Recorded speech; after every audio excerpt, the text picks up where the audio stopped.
This is your brother Rastar Imhotep. I know this is a last minute, unplanned program, but I had a little bit of time today, so doing an open forum. We haven't done one of these in a while. So, if you have any questions or there's a topic that you want covered, or you have a statement that you want to make, open forum. And so if you want to join the conversation, click the link that is in the YouTube and chat, I should say. And I'm not sure if it shows up on Facebook, but there it is. Join the panel. The panel will be on YouTube. So if you're watching from Facebook, you're going to have to come to the panel. But to join the discussion via chat, you can do that either on Facebook and or on YouTube. So there's no specific topic. It's just an open forum, just trying to get a pulse of the community, what's been going on. I know it's been a while. So we'll get started in a few minutes. So just enjoy the vibes for the moment. Be back.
And we are back. Welcome to the Mbongi. I am your brother Asar Imhotep, and I know it has been a minute. Um, and I just want to welcome you all of you who are on Facebook, all of you who are on YouTube, for joining this open forum. And it's been a while since we've had these, but just taking the time to see what is going on in the community, and what kind of questions have been emerging, and just what's on your mind, so I just finished an interview with uh, our good brothers, brother Dr. Obari Cartman and brother Hassan Williams with the Hoppy team. So as you know, we've been interviewing speakers and people involved with the Hoppy Power in Unity conference that is being held in Chicago starting this coming Friday through next Sunday. All right, so it's a 3-day weekend event, and you can go to hoppyfilm.com to find out more information on how you can get tickets and the like. So that show is going to premiere on tomorrow. That is the 20th of July at 9 p.m. Eastern Time. So just be on the lookout for that interview. It's a very dope interview. I look forward to y'all checking it out. And want to first give a shout out to everyone who is in the chat so far. So let me say peace and blessings to, I'm assuming it's Jose Francis. Thank you for joining the program. And Jamon, uh, peace and blessings. I'll get back to your individual questions in just a moment. We have Brother Teti Usamaat Ra in the building as well. Hotep to Sister Mika, 1135. I don't know what the 1135 stands for, but welcome to the Mbongi. And Shabaka 4555, if I said the number of fives right. Peace and blessings to you. And I'll come back and address the comments individually. I'm just giving shout outs at the moment. So peace and blessings to Drink Hot Tea, No Sugar. I don't know about that, but because I need my tea sweet. But it reminds me like when we was in Egypt. If you go to the Nubian villages and Aswan and whatnot, they like to drink their hibiscus tea hot in the desert in the summer. So you're drinking hot hibiscus tea. It's lightly sweetened. It's not American sugar crack sweetened, but nonetheless is there. But that's what that reminds me of. So peace and blessings. Thank you for joining the conversation. And Obama 3406, peace and blessings to you. Dr. Duarte Odara, all the way from Brazil, peace and blessings. Ain't seen you in a minute. Thank you for coming through. And shout out to Emmanuel Adama, peace and blessings to you as well. And as anybody comes into the feed that wants to make themselves known, I will give them a shout out when I see it. And again, thank you all for joining the conversation. So let me go back up to the beginning of the chat. And so someone asked a question, so I'm going to try to answer them in order. And remember, this is an open forum. So if you want to join the the conversation, just hit the link, and I'm going to have to. And I don't know if Sister Mika can do it if I don't come in time.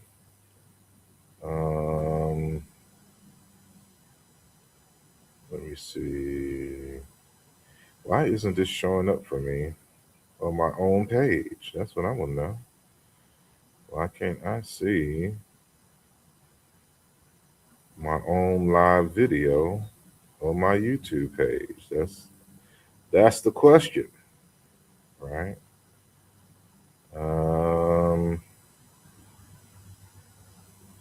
Wow, that's interesting. I really can't see my own live on my own page on YouTube. So until I figure out what is going on, if Sister Mika is listening, if you can find the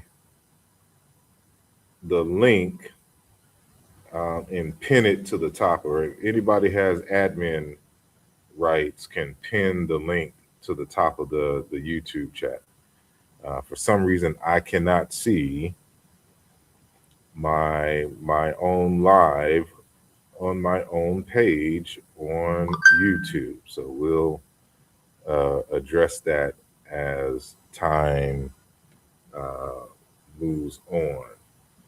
And so here's the link. I'll just post it again in the chat.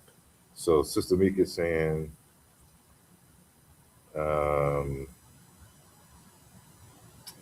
and I don't know what is going on. Why?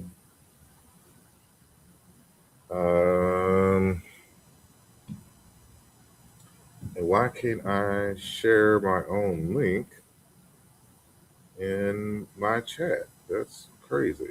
Okay, there it is. So again, I can't pin it from inside the StreamYard program, and I can't access it to pin it on YouTube, at least from my YouTube page. So let me see.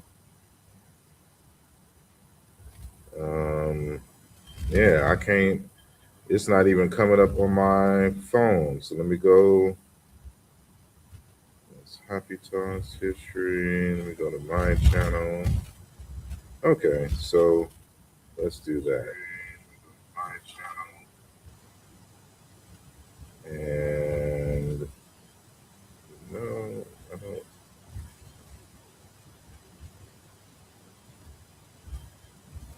There we go. So yeah, I was able to do it via my phone. So there's no feedback. Let me get out of that. And so I do apologize for the delay. So now, and excuse me if y'all hear any wind. I don't know to what degree that y'all can hear wind, but it's very windy outside. So let me just go down the line here.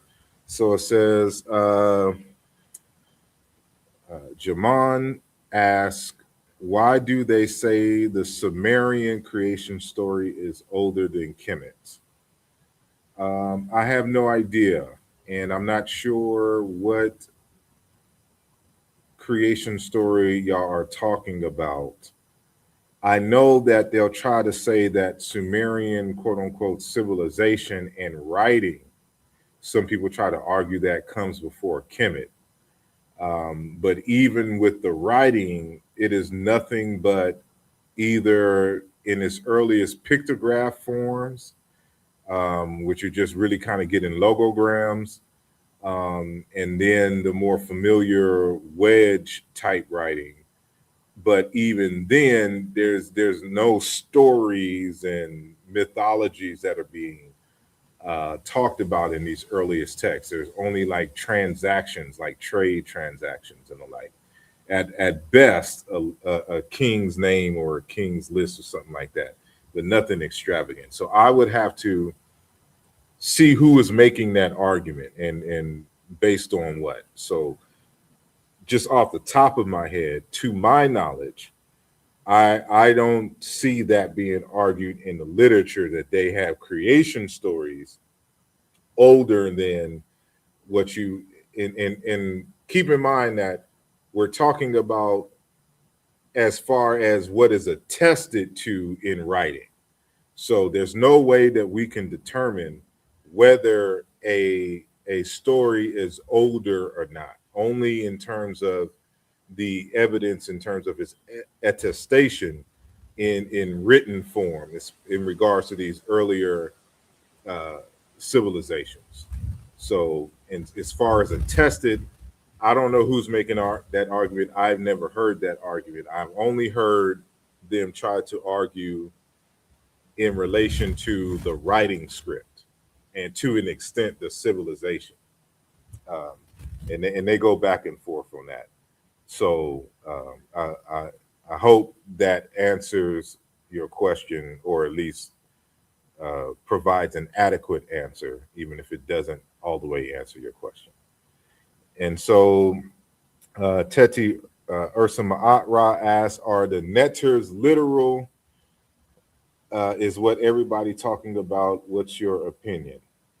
Um, so, being a software engineer, and from what I gather from engineers in general, if you ask an engineer a question, they're always going to answer, well, it depends, right? It's a very nuanced thing. And that type of answer doesn't fare well in a intimate relationship when they ask you questions. But it's one that it adequately answers the question at the same time before even going into the details. And so the Neteru are real, right? But they're also not real. It's the context in which it is presented. Because, for example, if I am talking about the phenomena of wind or of oxygen or of vegetation, right? As a collective concept. And I personify those things in my mythologies for educational purposes. The personification of that phenomenon is not real in terms of a physical object, but they are referring to. That's the whole concept of a symbol. A symbol is an object or concept that refers you to a particular phenomenon. So you can't say that vegetation is not real. You can't say that wind is not real. You can't say that air is not real, right? These are all real phenomena, but we personify them so that we can teach about them, in a way that young people can digest and understand it. So you can tell that this question is not born from a deep understanding of African culture, African pedagogy, science, and the like, right? Uh, I haven't seen the debate, and I'm assuming you're referring to the Jabari and uh, what's his name, Brother Reggie's debate, right? And I've only, I don't have time to really kind of watch full shows like I used to, but so I'll catch snippets and every now and then. And so if you have Brother Unk arguing, well, Unk don't know nothing about Africa anyway, but uh,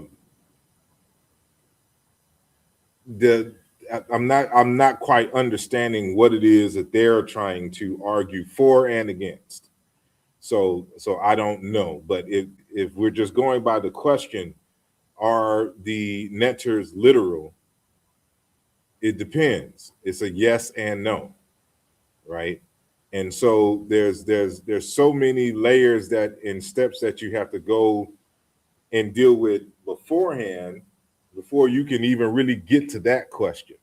And I don't think neither Reggie nor Jabari are competent enough in African cultures, languages, and spirituality to even have that debate. That's my personal opinion. But let me see. Um, One love, peace, power, and unity for whatever African people must unite worldwide. Indeed, um, don't have any disagreements with that. Um,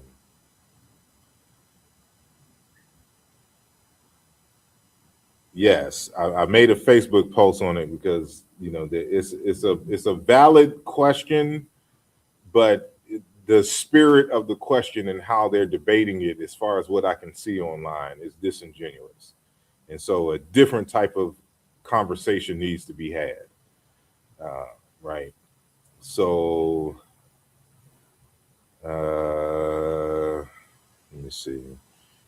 Drink hot tea, no sugar. I'm still wondering your ideas on the use of wild cat skins in ancient cultures outside of Africa are in some way related. Something I always wondered about since a youngin. Now, this is one of those kind of nuanced conversations as well. And I believe I understand, based upon my last presentation on the channel concerning the leopard skins, right? Um, So, we got to remember that Homo sapiens sapiens is a branch of the ape family, which, to the best of our knowledge and the evidence, originated and speciated in Africa. And at the beginning of the development of our species, the hairs on our bodies were longer and thicker. And over time, as we began to walk upright and be exposed more in the savannas of Africa, we started to lose some of our hairs and our hairs became shorter and thinner.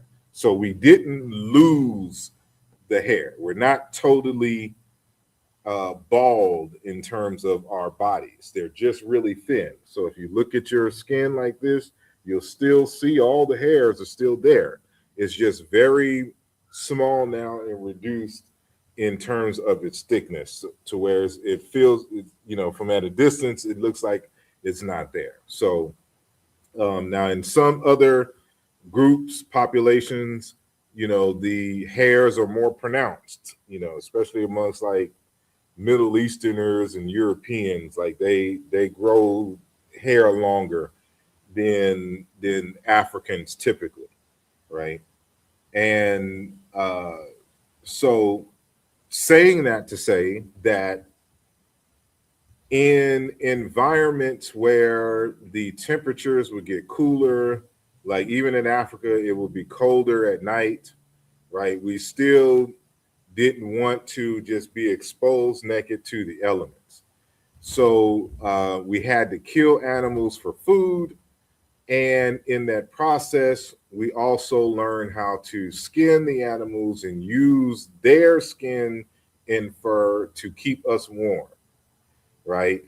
And in that process, I assume that our ancient human ancestors also saw the skins in some kind of symbolic way and also used the skin in more socio-cultural context outside of just protecting, using it to protect us from the elements and the like. So we went from losing our fur in the more ancestral form, which exposed our skin to the elements. And so remember, we also got to protect our bodies and stuff against other bugs and the like. So the skins serve multiple purposes. So uh, so we recovered our bodies with the animal skins and furs that we used to hunt, and so it began to serve multiple purposes. And this isn't exclusive to Africa. It becomes even more pronounced when we leave Africa, when we start experiencing more seasons than rainy season and dry season, right? And you actually get winters, and there's ice and cold and fall and the like. So um, so the human populations maintain the use of animal skins and furs, and it began to take on a life of its own in their respective areas. So as far as my particular presentation, what I was showing is that not the idea of the use of the leopard skins and its cultural significations is not exclusive to ancient Kemet in Africa, that you find these same similarities in regards to the leopard skins across Africa, and that is partly or mainly due to the similarity of the forms of the word for leopards, cheetahs, any kind of wild cats or animals, and the word for king and the word for spirit and spirit double. And so because of this paronymic association and usage of words that sounded alike, then you get a unique way in which the Africans express that synthesis, which our earliest evidence of it comes out of ancient Kemet. But we know it's older than Kemet because of its distribution across the continent of Africa itself. So I hope that adds a layer of context, and I hope I added some nuance to a potential answer to your question. Drink hot tea, no sugar. So thank you for your question and the like. Shabaka says, "Homeland or death? There's no middle ground. Unite Africans, unite." Indeed, right? Obama asked the question again. Let's see. Let's see. I know you replied in the comment I asked this video on the context, perhaps. I'm assuming you're referring to your first question.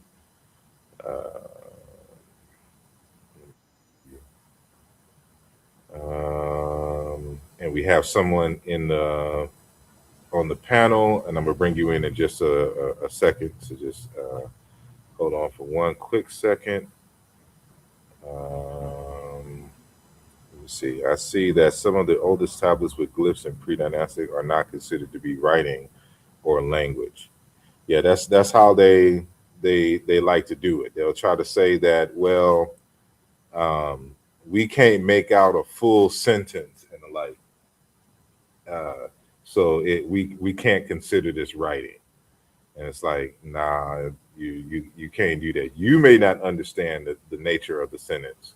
It may not be a sentence in the way that it is expressed in European languages, but it's definitely a sentence. And I believe that Dr. Theophilo Benga has an article on the writing showing you that in those pre-dynastic periods that you can make out just small sentences, like they're small sentences and small phrases, right? So you don't get the full, like what we see in the pyramid text. Of course, there's a precursor to that which comes earlier, and so there's a whole book on pre-dynastic writing in the writing script that you can look at. I'll have to find it to give you the title. And And Dr. Theophilo Benga has an article addressing that specific question, showing that writing, or he's making an argument at least, that writing comes in ancient Kemet before Sumer. And so what they'll try to do is push Sumer back hundreds of years and also reduce the time period of Egyptian beginnings. They'll try to shrink that and try to reduce it. So we was at 3,200, 3,300 BCE. Now they reduce it to 3,100. Now they're just, when you look at the literature now, they try to reduce it to 3,000 BCE, right?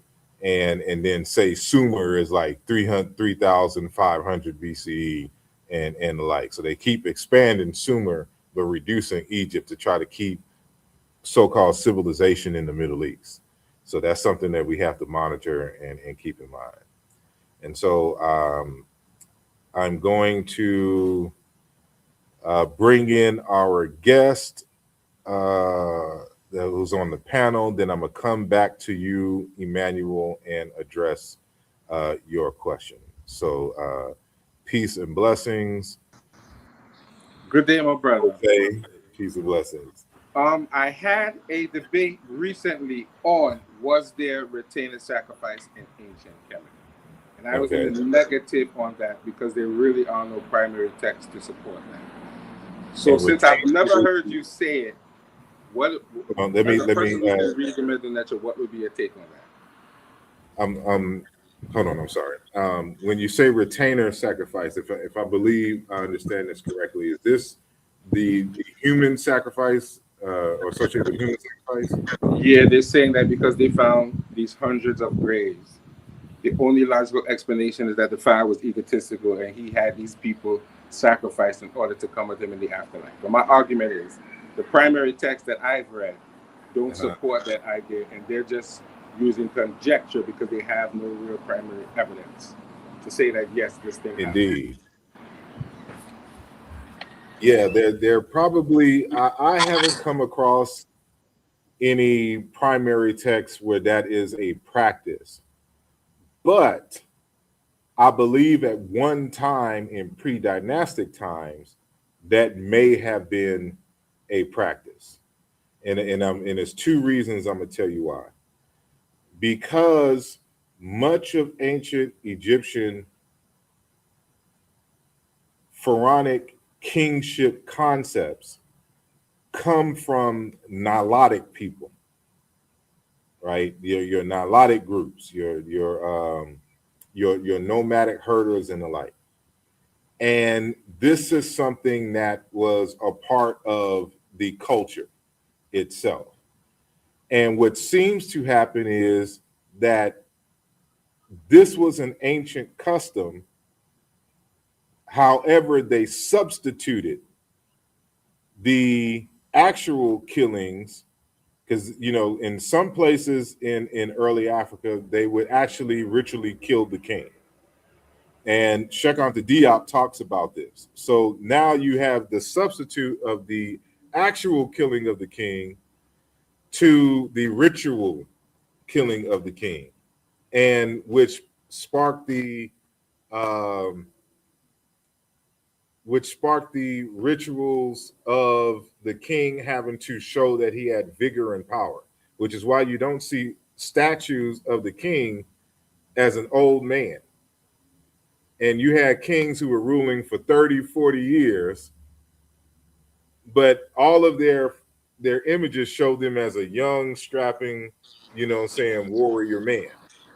Right? That would make sense, I saw. Yeah, you wouldn't want anybody to see you looking old and weak. It makes sense. That's not exactly. But because you were old and weak, that was one of the reasons why you would have these ritual killings of the king, because you no longer had the vitality and the power of the ancestors to rule. And so, secondly, which makes me think that there was this in pre-dynastic times, was the fact that you have a Shakti. Have you familiar with the Shaktis? Yeah, those are the statues that they say had certain magic on it that would serve in the afterlife. But my argument is, how come the primary text that you read don't focus on the Nasut sitting on a throne being fanned by 70 virgins? They don't talk about that as being something important in the text that we read. It talks Yeah, about him. I don't think that's probably Hollywood. Something like that is Hollywood, like a king is just sitting on a throne, making commands and things.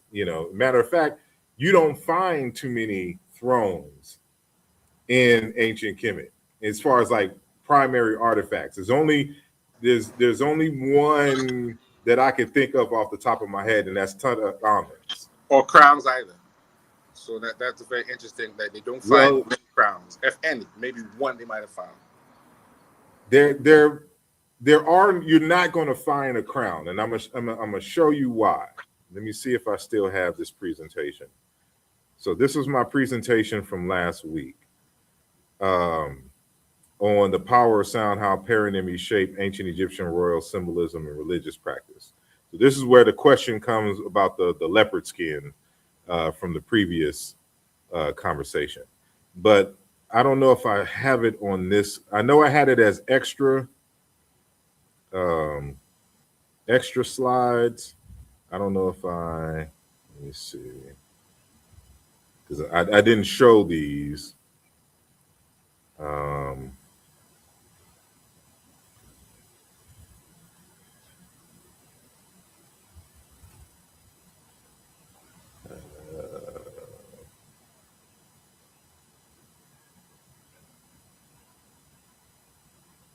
Okay, so like, for example, this, remember what I said earlier, that much of pharaonic kingship and culture comes from the South, more specifically the Nilotic groups. So your quote unquote Nilots are your Shilluk, your Dinka, your Nuer, your Luo people, and in that, like your Afar, your Beja, right? Like these are Nilotic folks. So you mean more like from the Ethiopia, Kush, more along those lines? Well, in terms of, well, remember that Ethiopia, Sudan, it's Kush, yeah, that area. But they're more so your nomadic pastoralist groups. That's what we mean by those Nilotic groups. Your historical nomadic groups. So, like, there's this text here called the Savage Sudan. It's Wild Tribes, Big Game, and Bird Life by Abel Chapman. So you got to remember, this is a text of their day, right? So this is an early text. I forgot what year this was produced. It was either so late super 1800s. racist. So yeah, it's going to have a whole bunch of racist tropes and things in there. But it's mainly, the book is mainly about the actual wildlife. So they're going to the Nile River and they're recording and drawing all the wildlife that they see. So this is before cameras. They have actual photos in the text, but this is before cameras had that you like how we do now. We could just take photos and doom and take 100 shots. You couldn't do that back in the day. It was really expensive and it was time consuming. And that's when you had to press the lever and stuff down. So they only had a few photos. So, but when you read the book, most of the book is the author drawing the wild buffalo, the birds, kind of doing what our ancestors did along the Nile when it came to the wildlife. So the Savage is at first talking about the animals. But then, of course, it's a product of their day, so they're very racist, and they apply it to the quote-unquote tribes.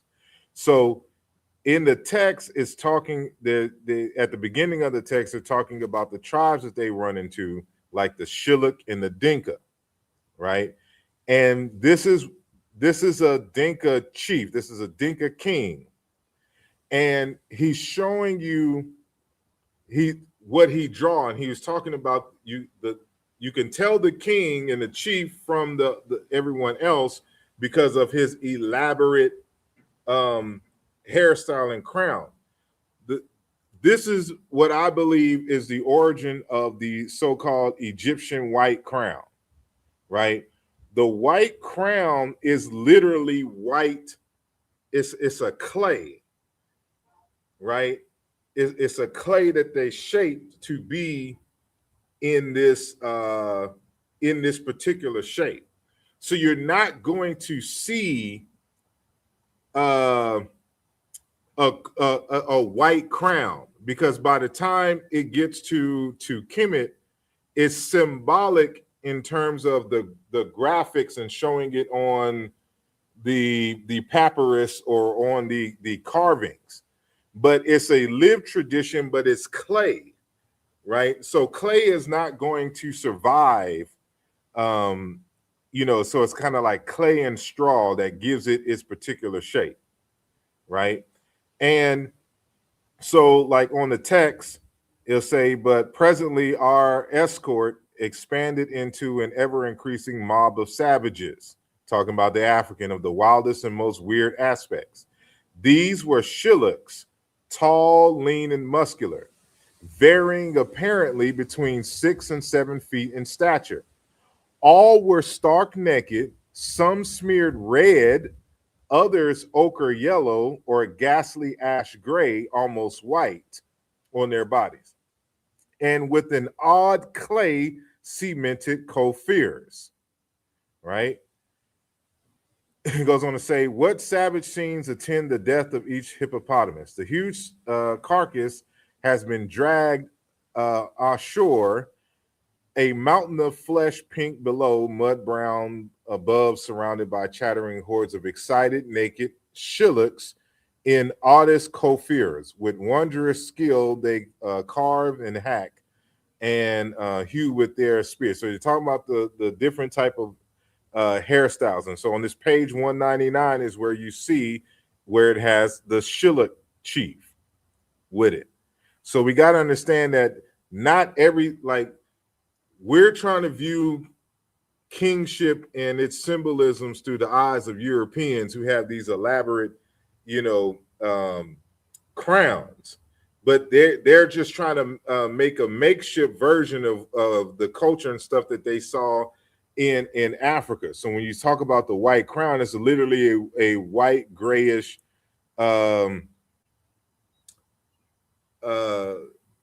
cemented, you know, elaborate hair thing that they could just wash out, right? Yeah, but even now in Africa, people put these different clays into their hair. Exactly. It's like a hair care thing. Exactly. And you yourself taught me that even the Himba people, that is a wig with clay in it. I didn't even know that until you said that. You found out doing research. So that's not really their hair that way. I'm sitting up here making fun of black women for putting in weaves and wearing wigs all the time, and here this is an ancient African tradition. It's a cultural thing. It's a cultural thing. So I had to ease up on the sisters. Yeah, I still don't like it, you know, but it's their ancestral memory. So you know, I'm gonna ask you one controversial question, because it's good for the internet. Are we done with the Black Egypt talk, or are we going to bring that up anytime in the future? No, because the current Egyptians keep making it an issue. Like I see on my timeline on TikTok, it's a whole bunch of these pale Egyptian citizens who keep trying to argue against black people being Egyptians and African, and they're not being African and all this other kind of stuff. But this is, I want to show like how, because people don't understand that many of the people who became Yoruba and Igbo come from the Sudan. And that's a separate conversation and list of evidence that there's people there already, and there's people who escaped out of the Sudan and merged with them and brought some of their culture. And so but isn't there a story in Brothers Bobby's story about going to Ghana and actually seeing these tablets with Medu Neter on it, and them telling a story about a priest that ran from Kemet and brought this to them, and they were actually speaking Medu Neter and performing rituals. I don't know if you've ever heard that story. I've heard similar, but as a scholar, I have to be skeptical until I see it myself. Right? Come on, Assad. It's Assad, this is where the problem there's comes in, ways. There's ways that we can demonstrate that, because you gotta keep this in mind as well. There's 3 ways that 4 ways technically that you can discuss similarities between ancient Kemet and the rest of Black Africa. One is pure coincidence that, you know, certain things develop independently from each other. So you always have to consider independent development. 2, ancestral inheritance, meaning that there's a mother culture from which these ideas and motifs emerged, and then as the mother culture began to split and the cultures respectively went into their, you know, present directions, that what you see in ancient Egypt and what you see, let's say, in Ghana is the result of that being, you know, coming from the mother culture, right? The third thing is that there was interactions because of borrowings, right? So it could be that the ancient Egyptians, through trade, migrated to parts of West Africa, and West Africans adopted it. But here's the part that nobody else wants to consider. That is the West Africans or the Central Africans or people in East Africa further down who came into Kemet and shared with Kemet their culture. I would agree with you, but it seems like when they present the evidence, I don't know.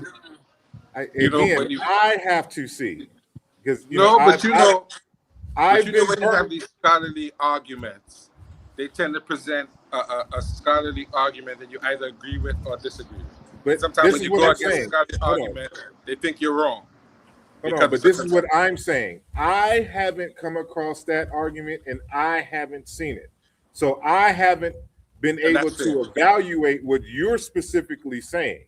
So that's why I said I have to see. I have to look at the argument, and I have to look at because I've been burnt too many times by even well-meaning scholars who would make arguments and claims about something. Then when you go back to check, it doesn't exist. And so, for example, when Dr. Ben talks about, you know, when you go to the Papyrus of Hunefer, and it says that we come from, talking about the Egyptians, he's made the claim that the Egyptians said that we come from the foothills of the mountain of the moon where the god Hapi dwells, and that it's located in the Papyrus of Hunefer. That's what Dr. Ben said. And I used to go around, even in my classrooms in undergrad, you know, repeating this information.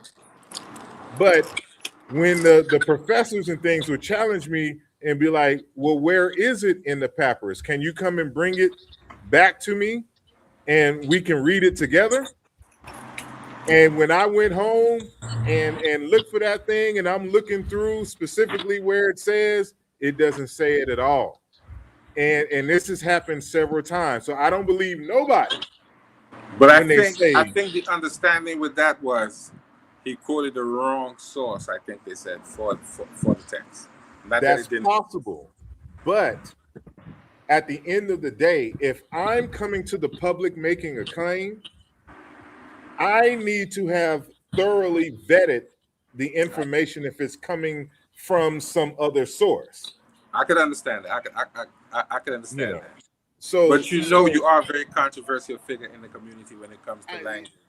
I am, but you know, I'm one who stands by the evidence. That's why I want to, you know, I'll be wanting the debates, but nobody seems to want to debate me.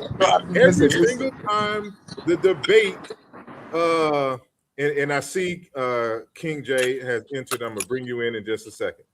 I see, you know, every time that the debate is come, everybody cancels. Everybody runs from the debate. It never fails. There's only been one person who has challenged me on an issue and came forward and actually went through with a debate, and that was Brother Netter Nev. That was it. Everybody else there was supposed to be a debate about something that I said.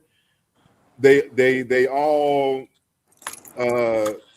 chickened out at last minute. Well, if I had the classical training that you did, I probably would challenge you, but I'm self-taught. I don't want to come on here and jump out there. And when you pull out your resume, you're going to embarrass me. You know, because your resume is definitely better than mine in terms of who you went to learn Medu Neter from. So I'm not going to challenge that you don't know Medu Neter. But I think the problem comes when people see you pulling out references that are sort of that they feel are obscure, and then they say, well, how you could pull out this, and this is, you understand what I'm saying? That's why I think the problem comes. You pull out things that other people don't see, and then they have a problem with it. You can pull out one thing. I mean, that's just because of their limited. See, people think, and I'm not saying that I look young. I probably look my age now, but you know, I'll be 47 in July 30th, right? Okay. Now, I've been studying this stuff since like 1996, right? Do you know how much I've read and museums I've visited and trips that I've taken? No, sir. No, I can't say that. People don't understand like the community that I was in, the scholars that I've been able to study under, and things that I've been able to learn in that time period, right? So there's a lot of folks who are just coming into this thinking that I'm new to this. You're new to me. I'm not new to this, right? I would agree with you. I'm going to come across. I would agree with you. You know, for example, like I live in Philadelphia in the United States, Philadelphia, PA, right? Yes. In Center City is the University of Pennsylvania museum. There's a University of Pennsylvania, and then there's a University of Pennsylvania museum. Then there's the University of Pennsylvania Museum Library, right? So the University Museum has an ancient Egyptian collection, right? When you go to the Brooklyn Museum, the Met, and the like, they have ancient Egyptian sections. They also have libraries where the School of Egyptology comes and has all their books. I live in the University of Pennsylvania Museum Library. There's books. There's not going to be any ebook version of it that you can download somewhere, right? You have to go in these books, and you have to speak multiple languages. So I don't read well German. I'm learning it so I can fully comprehend the German text. I just type it all out and translate it. But you have German text. You have text in French that people don't know about, right? There's Egyptological stuff in Russian, in Spanish. But right? You have a lot of German text, though, it seems. Yeah, like German is going to be the German and English is going to be the most dominant, and then third will be French. Even in the TLA, everything is in German, and you have to translate it to English. And I realize that's where you get some of the translation problems, because you're translating into German from English, and then they can't really necessarily translate the Medu Neter properly. So you get some kind of weird translation, and sometimes they just put a little extra sauce on the translation. Something for me with the TLA. Super extra sauce, in fact. But they're just adding things that's just not in there. They're just making up their own translation according to what they think they know. So that's a whole nother story. But So hold I on, would hold on. love to challenge you, but I don't have the Before skill set we, to do that. I'm sorry, I would love to challenge you, but I don't have the skill set to do that. and that's I would get understood. You embarrassed. know, I would get embarrassed, so I'm but not going to do that. You know, and I'm not here to embarrass anyone. More No, so, but I I'm will here get to embarrassed. teach and dialogue. So that's why I share this information freely. You know, Well, I saying don't with want the to act, community. but I'm not one to jump into the ring with the gorilla and then when the gorilla beats you mercilessly, you mad at the gorilla because he jumped. I'm not going to do that. That don't make no sense. Well, before I bring on King, I want to address Emmanuel Adama's question. He says, what are your thoughts on recent xenophobia in South Africa, its historical roots, and how deep history and linguistics can be used to undermine efforts to obfuscate the cultural unity of Africa? I mean, that's a whole show. So I'm gonna need you to save that question, and we'll do a whole show on that. But Cheikh Anta Diop had warned us about this back in the day, and what I can say is that I would recommend I think Cheikh Anta Diop's smallest book in English. It is Black Africa, an economic and cultural basis for a federated state. And in that book, he addresses why we need a United States of Africa and the problems on the ground with the people not seeing, one, the not knowing history and their historical enemies, and two, the cultural unity in between as regards their culture, their thought practices, their thought processes, values, and cultural practices.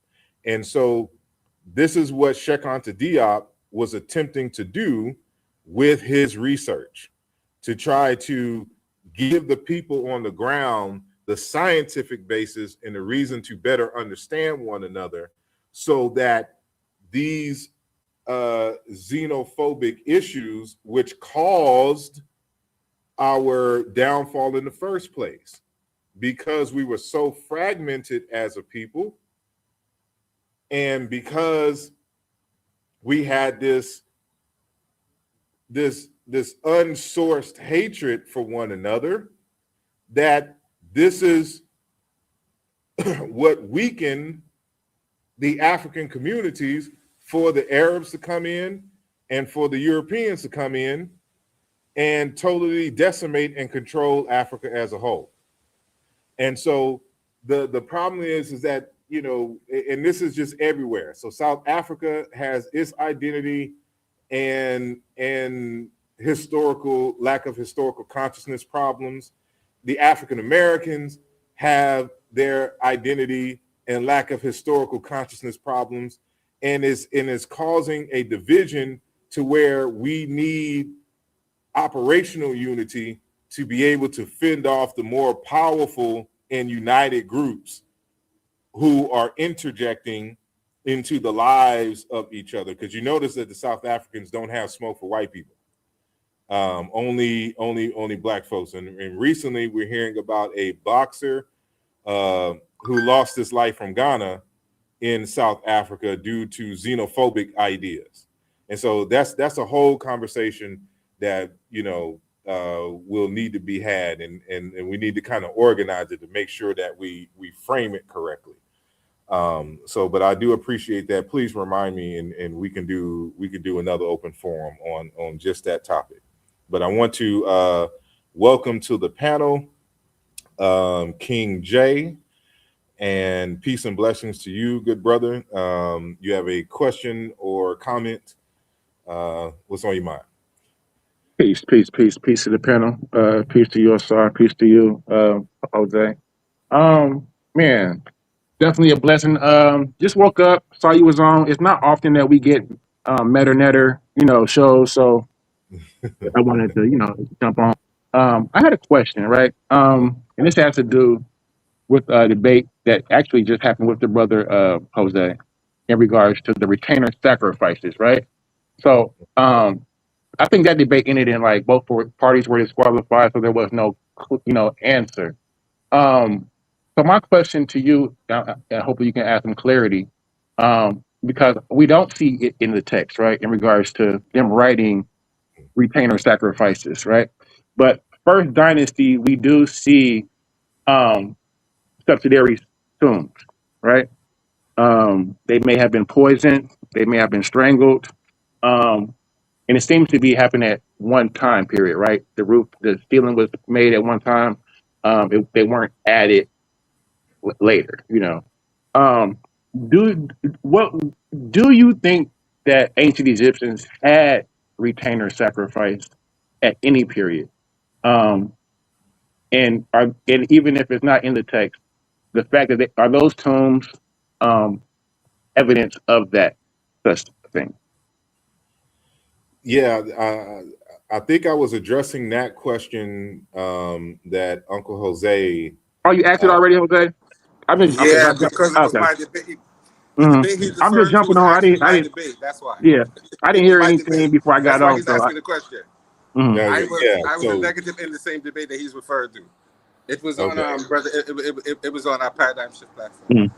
and we had okay, some little hiccups in the background, so it was made a no contest decision. I So see. See, because yeah, I did a I was video, doing my own interview, which again will premiere on tomorrow. Mhm. So I didn't see. Uh, Mhm. I know you wouldn't have seen the debate because you know I don't think you're one of those guys that's on the internet that much, so you probably wouldn't have seen the yeah, debate. Yeah. So I just want to know your opinion on it, as far as what do you think those subsidiary slave terms were in that regard? okay. So what I was saying is that I agree with Uncle Jose that I haven't come across any physical evidence or any textual evidence that kind of reference such a practice. Of course, However, I believe that in more pre-dynastic times that this may have been a practice, practice. Yeah. and more because this is a practice amongst like Nilotic nomadic pastoralist people in Africa. Matter of fact, if you've ever watched the film, the film series Shaka Zulu, Yes. remember that when Shaka's dad died, Mm. the funeral of his father, they snapped the necks of the male servants The whole and cabinet. they Yeah. buried them with him. Now with the women, the females, when his mother died, they Poison. buried the women alive Mm. with them, right? Mhm. So they're showing this. And one of the things about the Zulus, they're kind of a mixed group in terms of agriculture and Nilots. Now Mhm. these folks are people who have moved from Central Africa along the edge of the Nile and then moved south. So Mhm. it's possible. My hypothesis is that really there's an element of those nomadic Nilotic pastoralists that merged with the Zulu and adopted the Bantu language. And that happens along the east coast of Africa all the time. You have Mhm. Bantu speaking groups who abandon their Bantu language in cultures and adopt the Nilotic. Like you'll see this amongst the collagen and folks like that who are actually Bantu speaking people. But you also have it in the reverse, to where those Nilotic folks merge with the Bantu folks, but they keep certain habits and cultures. So that's what Of you course. see. So I believe by the time that Pharaonic kingship and culture happened, where as we know it, Mhm. it had already been abandoned. Died out. Mhm. And but it only happened now symbolically Yeah. in And so we terms would see the of shop to replace them. Correct. correct. So that's what I was telling Uncle Jose before Mhm. he interrupted me and we went in a different direction. But that's what I was Mhm. trying to say, that the Shopti replaced Mhm. the actual killing of the living servants, and it became a because you could create spirits and so they became the workforce for the king in the afterlife. And If so they ever happen to it, kill your it's one of whole. those It's just one of those practices where it just fell out of favor because there's no incentive now to either be king or to work for the king. If this Negro die, I got to sacrifice my life, my whole cabinet, to serve him in the afterlife. So they had to quickly replace that with more symbolic. Just like you don't kill somebody in Christianity to drink of Christ's blood.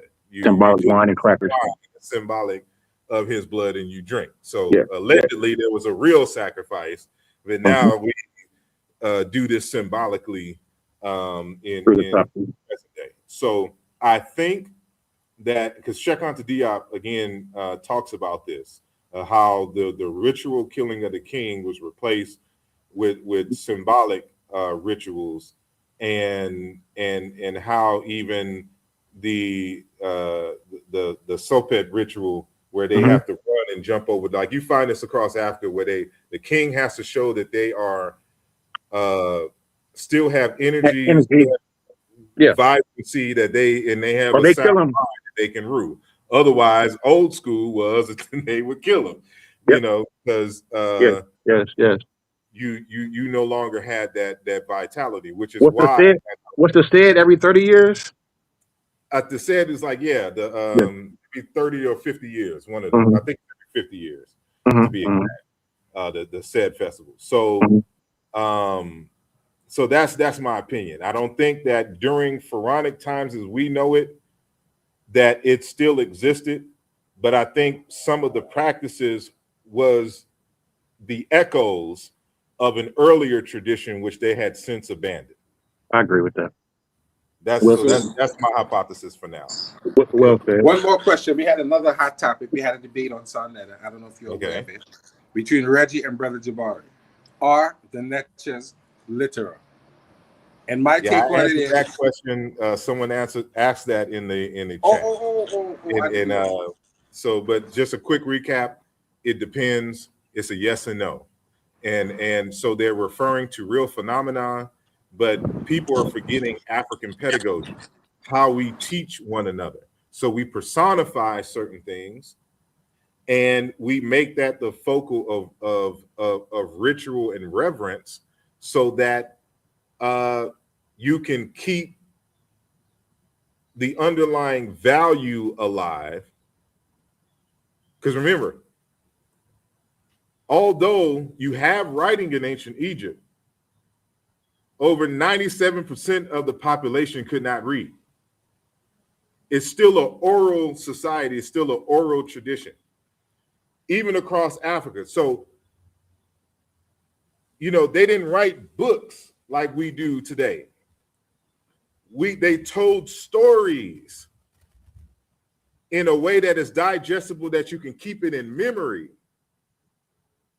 That's how they transferred values from generation to generation. So you have to personify it. I had a guest on the program, Dr. Tengong, and that's one of the things that he talked about. He's of the Dagara people. So if y'all familiar with the late Dr. Malidoma Some, who wrote Of Water and the Spirit, or The Healing Wisdom of Africa, he's from the Dagara people in Burkina Faso, right? So Dr. Tengong is from the Dagara people, except he's from the branch of the Dagara that lives in modern day northern Ghana. So northern Ghana and Burkina Faso are like this. So colonialism split up people. They're the same folks, but they live technically in the modern times of two different countries. So he's from the Ghana side, Tengong. And he was talking about that. He's like, this is how we teach. When we want to talk about something that is important, we'll personify it, we'll deify it, and then we'll use that as a basis to teach. So you can't have the discussion about whether the Neteroos are real or not without understanding African pedagogy and how we teach. Right. So there's there's a question, there's an additional question that is being asked: did the people believe they were real or not? That's beside the point, because more than likely there's going to be a group of people that believed in them literally, and a group that didn't, who understood it, in its more nuanced and historical context. So you can't try to at the same time project believe that you have access to the minds of ancient people. Mhm. Like you understood exactly what they understood, and you can speak authoritatively on that, because there's layers and there's levels to this. And Yeah. so there's y'all familiar with Credu Mutwa?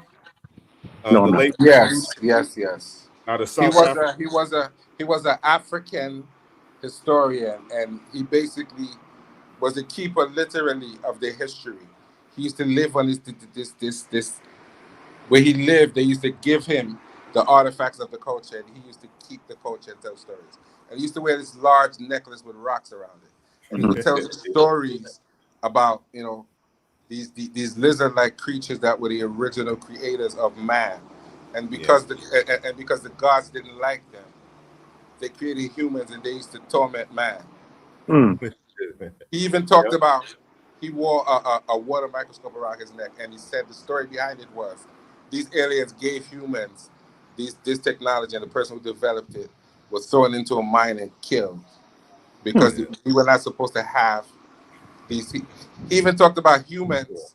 He even talked about dolphins embodying human spirits, and I saw something incredible. He took this necklace off and gave it to a woman who I think was from Hawaii somewhere, and she read the necklace, and he said, even people who are learned in my culture can't read that. So how would you know what it says and you're not an African? And she read it, and he was saying that's exactly what it says.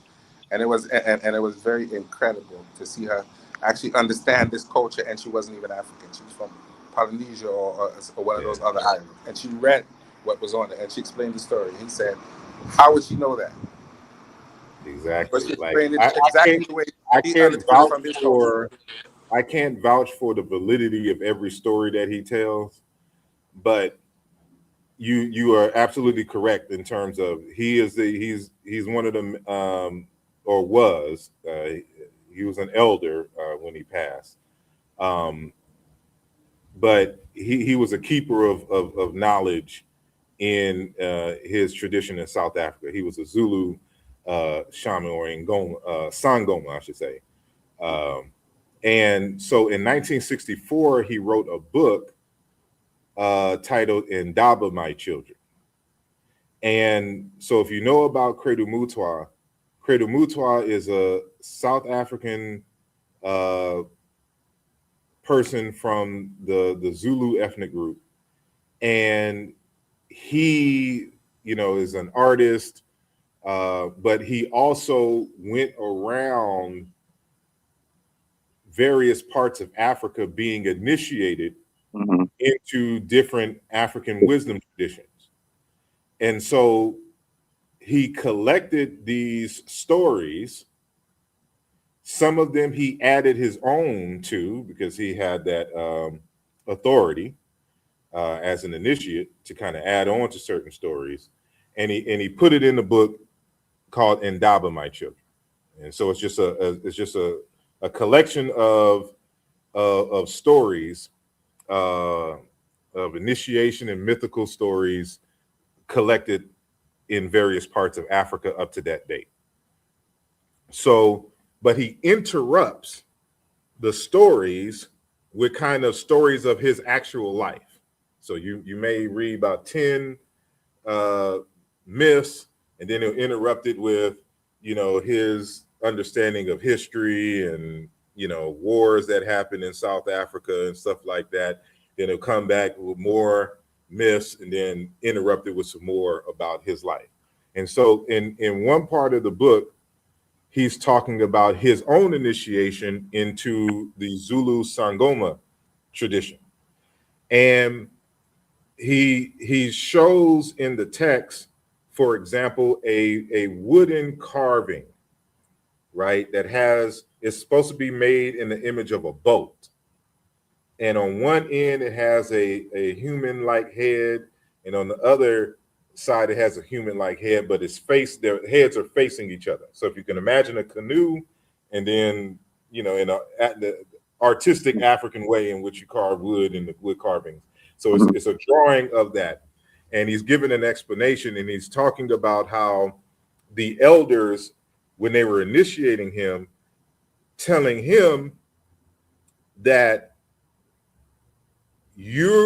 from this point on, you are not like the ordinary folks. You are to have a deeper understanding of our traditions. We tell them certain things, but it's you who's going to have the deeper understanding because you are part of the initiates, right? And he's like, so this is why we create these carvings and stuff like this, because the simple-minded of the general population can't comprehend and understand concepts like higher divine concepts like God without personification. That goes back to that goes back to the 97% being illiterate and being told about. Okay, you get what I'm saying? So that's what I'm saying. There's levels to this. So it depends on who you ask in ancient Egypt.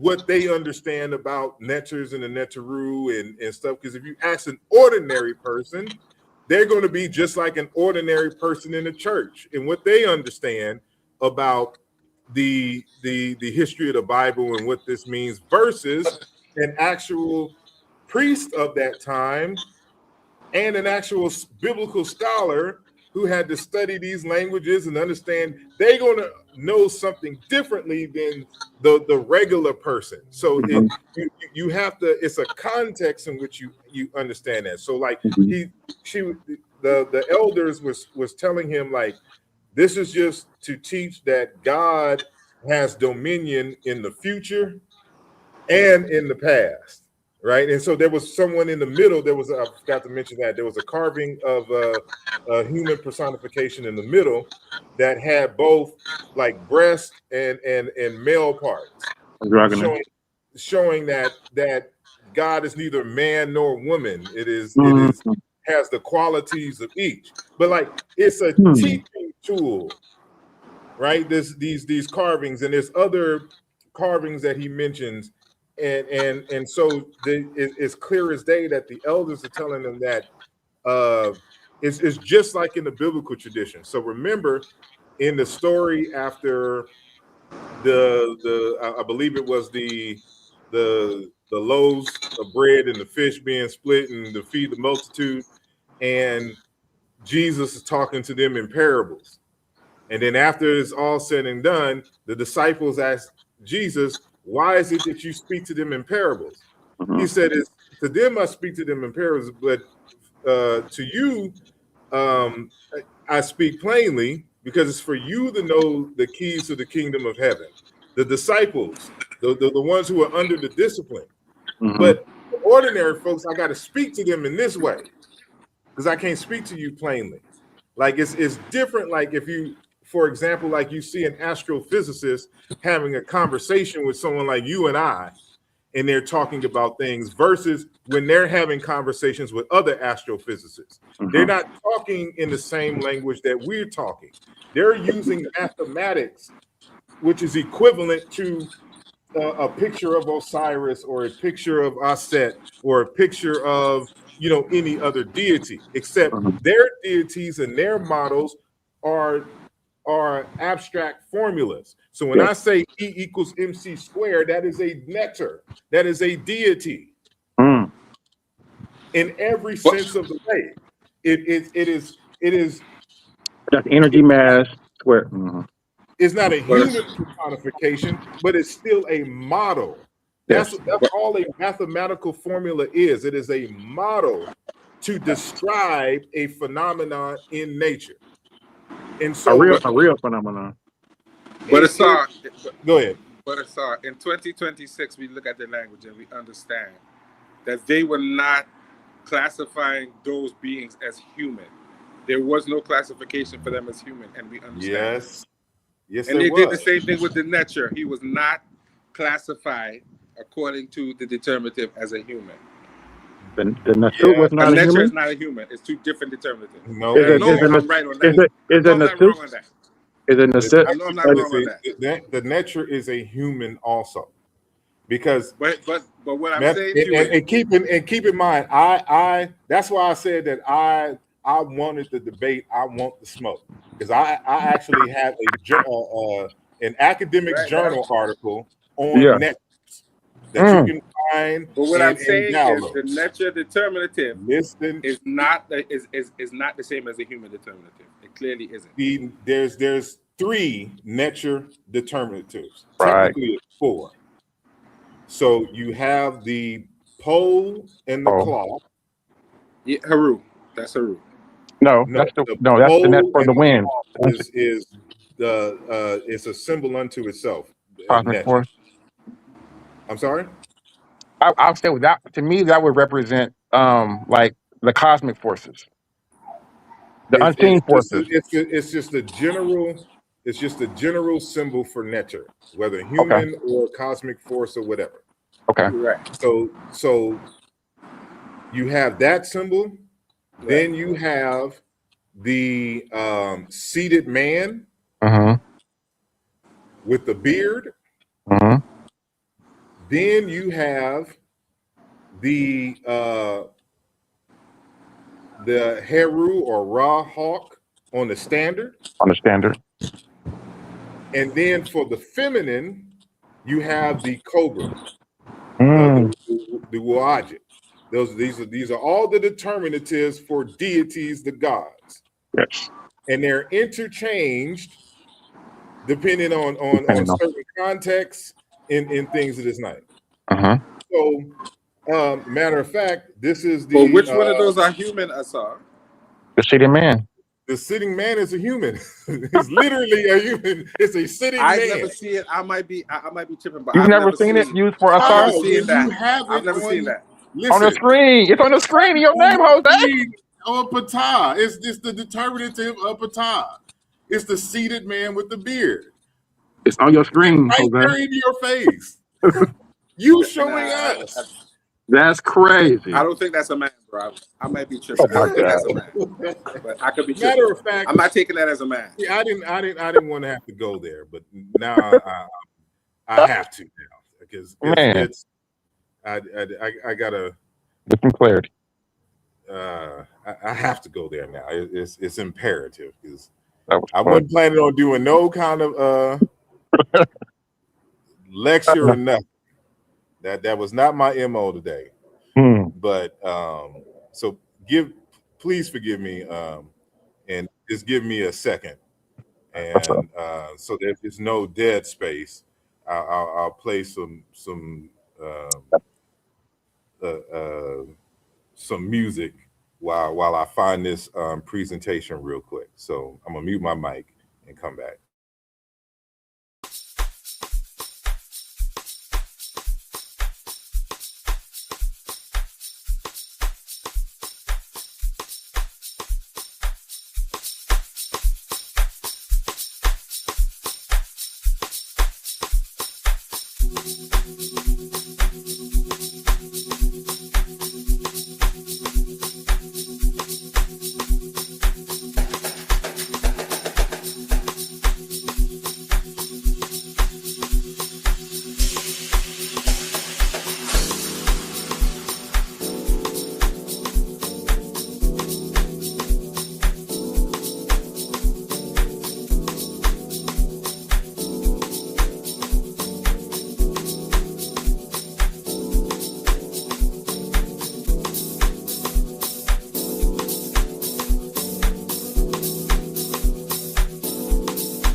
lost us or what?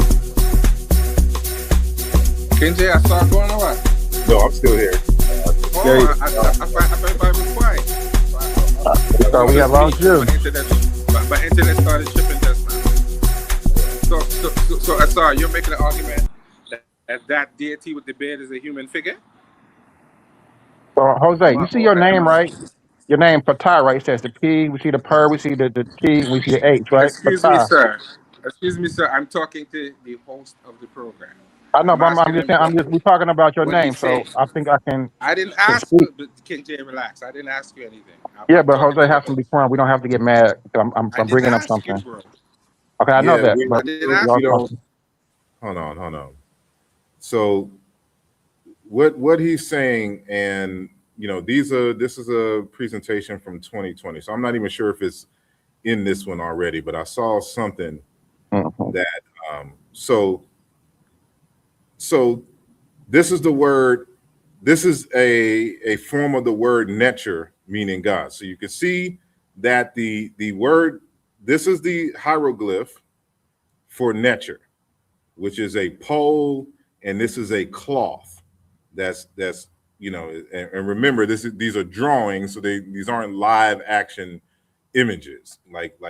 So it's kind of like a flag that's waving, but you don't see it waving. But this is the hieroglyph of the seated man with the long beard. This is also neter, and this is what determines. Matter of fact, the word for neter is determined. So this is what we call a determinative, or more specifically, we call it a classifier. But I'm gonna say determinative because most folks may only know it under that term. But this is a classifier of a neter. And I believe so, that's the A40. yes. And Mhm. so, for example, what does it say here? This is the text, The Complete Gods and Goddesses of Ancient Egypt, by Egyptologist Richard H. Wilkinson. So he says in the book, he notes that it is clear that it actually encompasses a far wider range of meanings than the English word God. The category necher would include deified humans, famous individuals, and from the 30th dynasty onward, those who drowned, so ancestors, as well as benevolent and malevolent spirits, right? This is some cognates of the term necher in other African languages. So in Coptic, they would say nute, but in Sango, in Democratic Republic of Congo, also the Zande, they say toro.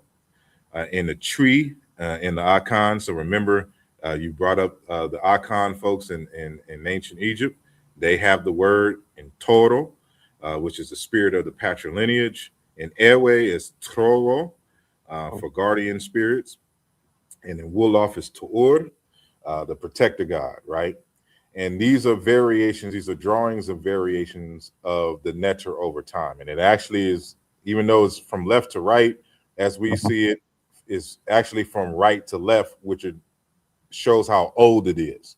So in the earliest, in the pre-dynastic, like pottery, when they would show the necher symbol, it would just be the pole with 3 strips of cloth hanging off of it. So this is the earliest form of the word necher, as far as that symbol is concerned in the Egyptian records. Then it was stylized to this form that you see is B, and then you have the more elaborate form here, which is like the pole wrapped in the cloth itself. So this is what you see in A, but it's from oldest to latest is from C, B to A, right? So here's some pot marks. And if you want to see like some old meta necher, someone that asked the question about the Sumerian writing, and well, they talked about the creation stories, but I interjected that the argument that I'm more familiar with is from the writing, the argument which writing came first, Sumerian or ancient Egyptian, right? But anyway, within that part of the conversation, you can go to this website here and look at they took pictures and or redrew the earliest meta necher forms of the hieroglyphs before they become fully stylized in a way that we see in the Old Kingdom and then perfected in the Middle Kingdom. So like this is a phrase, the Abit Netcher, right? This is the lunar festival of the god, right? And then we have this phrase here, Hes Netcher, the god is praised. This is in pre-dynastic times. So you can't say that the writing started with the pyramid text. These are actual phrases, but that's Mhm. these are oldest forms of that Would form this of literature. would this predate Tomb UJ, or would this be after UJ? UJ, I'm sorry, say it again. Yeah, Tomb UJ is where they find a lot of the tags. Oh yeah, this is before. This is Okay. pre-dynastic. This is like 3400, 3300 BC. I think Tomb UJ predates that. As the first pharaoh? But as hold on, let me look at it. Well, I can't look it up right now. But Tomb UJ is where we see a lot of the symbols that we would later come into the iconography, right? They use it for just Oh, you're saying Tomb Uj. mhm, Tomb Okay. UJ. Mhm. Yep. Um, They use it to tag and catalog I things don't know. and I can't answer that. okay. Yeah, it's But fairly new I know discovery. that these are pre-dynastic. Mhm. So before pharaonic Egypt as we know it. This is so I forgot what the specific date is for these particular pot marks. Seems like it But might be contemporary with the Kustal ancestor burning. it may or may not. It depends. You remember, it's thousands of artifacts that date at different time periods. So Mhm. as far as what we're seeing on the screen, I don't recall the exact date, but Okay. this is the website that you can go is potmark-egypt.com. Mhm. And so that's all they do is record and index all the pot marks Mhm. from pre-dynastic times, right? Mhm. So that's because again the symbol for netcher, there's a netcher that means stick or pole in African languages, and then there's a netcher that means garment. It's like a white cloth, a garment. And so that's what you also see. So that's where the symbol for the hieroglyphic symbol for this version comes from, right? Hmm. Um, Did that say Sarnetta? Sarnetta for linen? Word for linen? Sarnetta? so we would say that in modern times, but it's not the same saw netter. So saw the saw netter that our good brother saw netter uses is we transliterate it as lowercase s and capital A, and his name would be closer to like Sarnetta. something like Sarah, Soro, Mm. Oro, something like that. But because we transliterate it using a capital A, people pronounce it as A, and SI. that's not how the ancient Egyptians, because it's an R sound. Mhm. So, but this here would be closer to like Sidaha, or you can also say, but S and Z isn't going to be Okay. used together in ancient Egyptian. But that's either a Mm. type D sound or a type of H sound, Okay. or they use it as technically the symbol here is a what we call a voiced pharyngeal fricative. Right, it's Mhm. a sound in the back of the throat. They got it like in Arabic. It's not in the English. So was it a glottal stop? No, glottal stop is different. Okay. But that symbol that's in between the S and the H, this Mhm. is the voice pharyngeal fricative symbol. It's like a Okay. it's like I can't pronounce it. None of the Mhm. languages that I use that sound, but Okay. Arabic has it. And other Semitic languages have it. I definitely confused it for the glottal. Yeah. So the glottal stop is they use a different. It'll be this symbol, but it's in the reverse. Reverse. Yep. You see how this is circled to the and turns right. Mhm. It would be the other way. It would be circle and turn. And the bottom would turn left. So Oh, okay. that you see that symbol, that's a glottal stop. But this is Mhm. pharyngeal fricative. Okay. Right? So see, I don't want to get into Was he trying to get to the A40? Yeah, because this is you know because we would have to get into a linguistic discussion because okay so and y'all can come back to this. What I'm showing is that the ka and the word netter are actually the same word. They're two dialectical variants of the same word. It probably came in from two different languages. Mm-hmm. And so what this source is saying here, like Black Athena, is that the ch in netter comes from a K sound, right? And so there's other sources, other linguistic sources, scholarly sources that'll show you that the ch, the rope symbol, like for those who know better netter, the rope symbol, which is ch, actually had the k value first. Yeah. And the rope only comes later on in the late Old Kingdom to be used for the sound that was now the ch sound, because it was confusion, because they were using the K for ch as well. And so to not be confused, they created the folded rope sound. I mean, the folded rope glyph to represent the ch. And so that's when you see the word netter spelled out, it'll be in ch, the rope symbol, and then the mouth, the R symbol. But when you go into related languages, they still have the K. So like what this source is saying here, Semitic languages, an outline of a comparative grammar, is talking about how the velar K is palatalized into this symbol here represents ch, right? In various circumstances, especially when it is contiguous to the vowel or next to the vowel I or U, the U sound. Going back down, the Egyptian name Neter, God, is believed to be related to Semitic Inker, stranger, but it should perhaps be linked with the Agar, which is a Chadic language in Chad, Inkera, soul, spirit. Also, T may be palatalized, for example, the Semitic Chat, hand, then it gets into Semitic kitchens. Anyway, so Martin Banal says something similar in Black Athena, Volume 3. And so he's showing how the ch came from a k. And so he also cites Inkera. And so in Central Chadic, you have Inkira and Inkera, or Inkera, the long A and long E in these words for soul, life. And we saw spirit in the other, in the Agam, but this is Beline and Quara. So they're all related. So they're well, these are Cushitic languages, these. No, I think Agar is Cushitic as well. My bad. Which is Agar. Yeah, Agar is Cushitic. Right.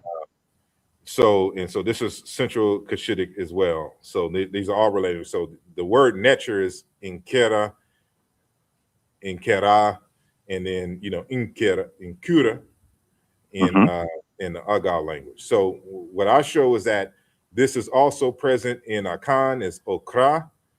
Ga is Kla, and then we see it in the Cushitic, Inkera, and then Tio, which is a so-called Niger-Congo language, is Inkira, spirit. And so we skip, and I show that this is also present in Bantu. And so in Chiluba, I show you that the word netter is Inkole or Inkwele, meaning God, or the Ba Inkole, spirit to ghost, or Mukulu, God.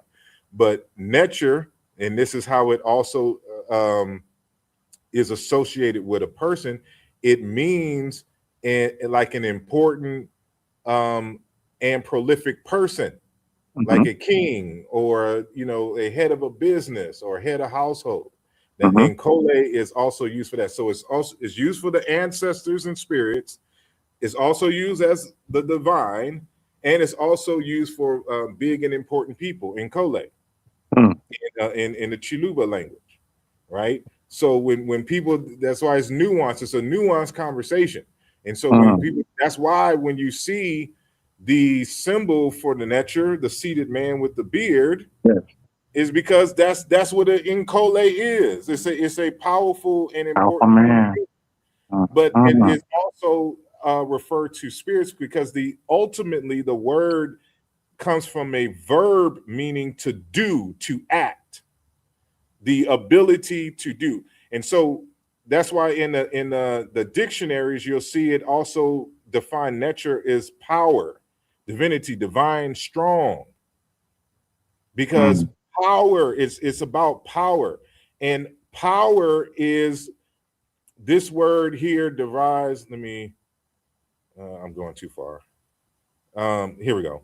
Power, the ability to act or do something, vigor, might, strength, power, authority, military force.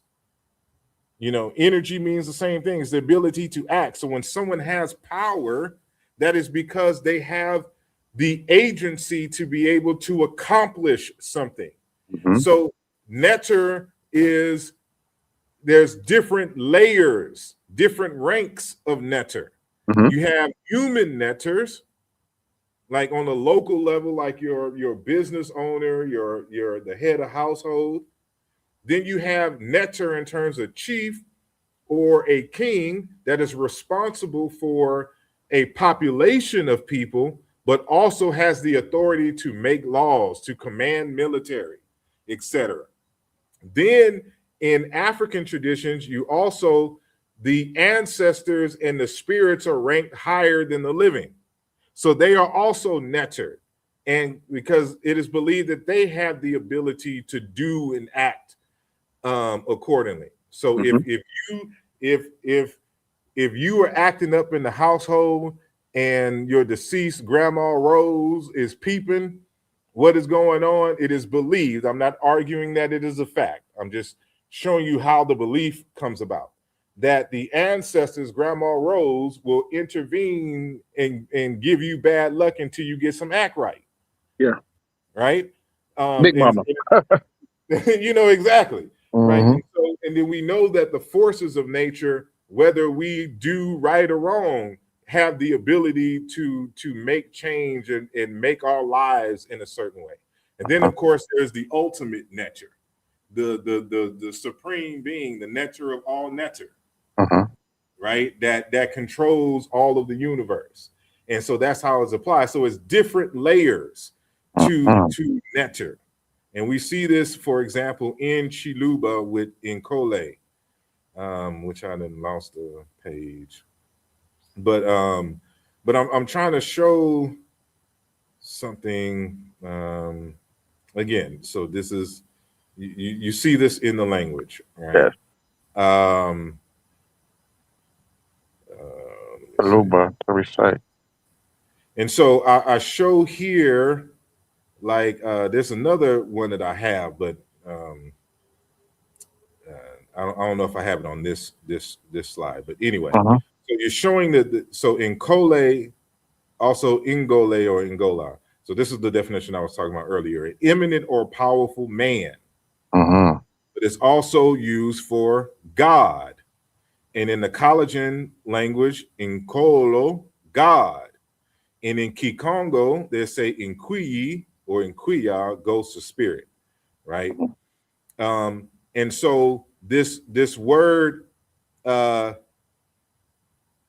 in Proto-Bantu, you have code, to become strong. And this is what becomes these are the reflexes of that, including the man. Because it's just talking about someone, like if we say, big man on campus, right?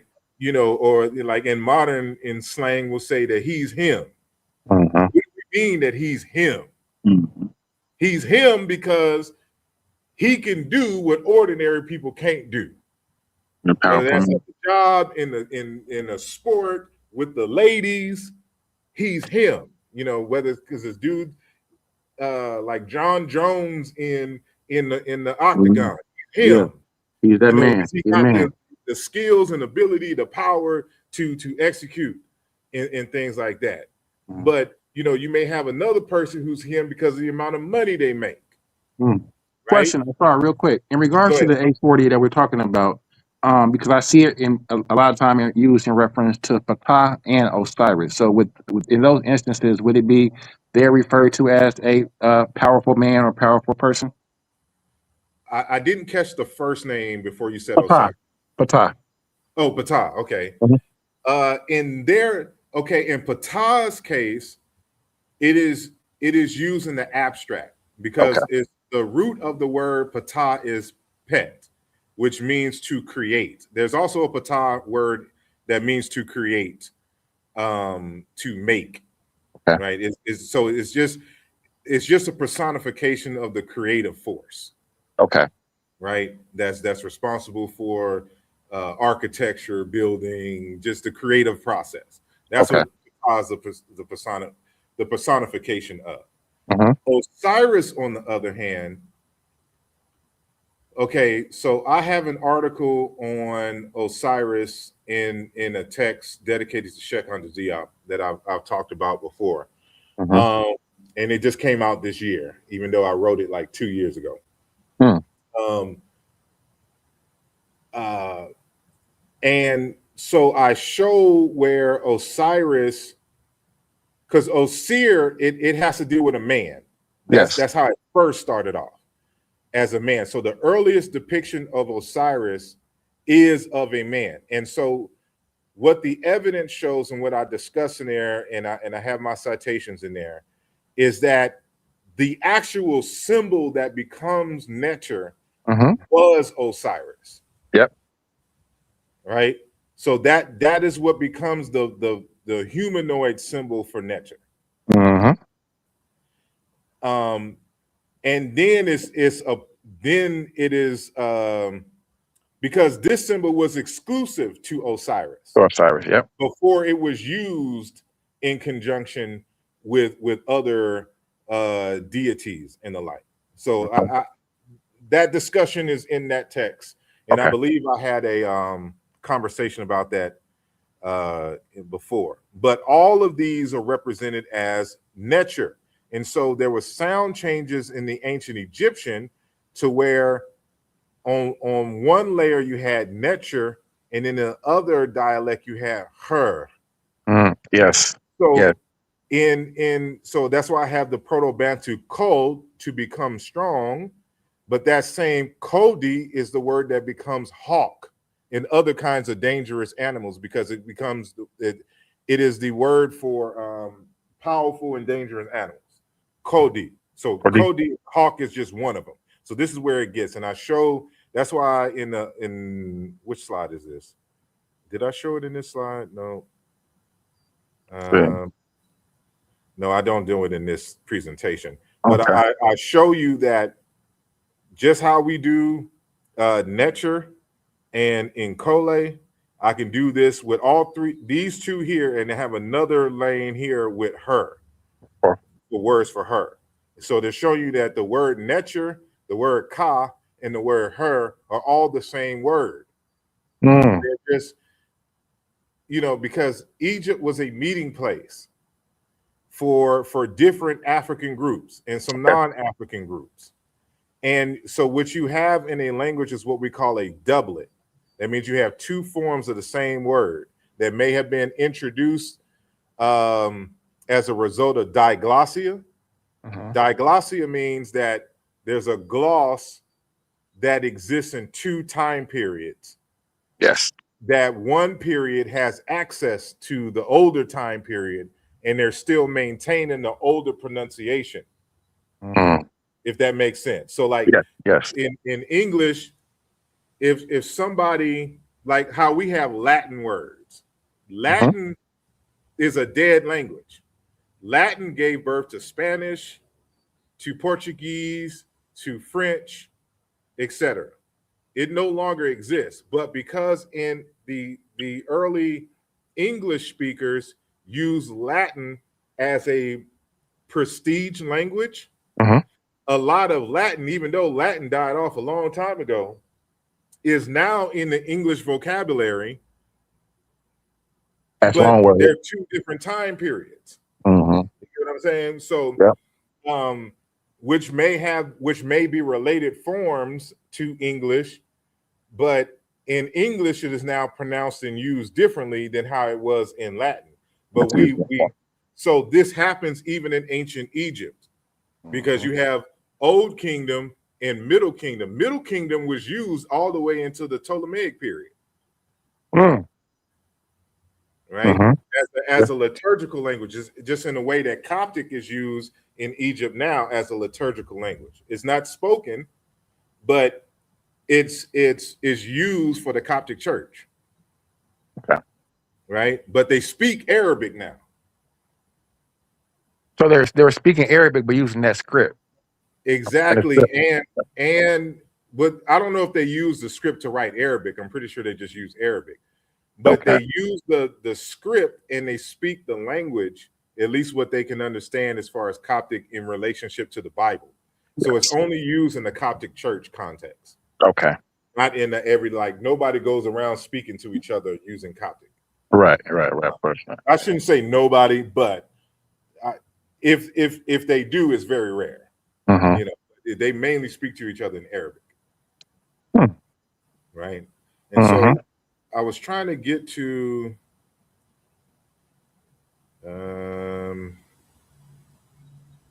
so it's in another presentation. So I have another one up here. Let's see if nice presentation. It's not going to be on this one either. It's a specific one that I have. It has to be the West African, because I was supposed to have a debate with what's his name, Garfield.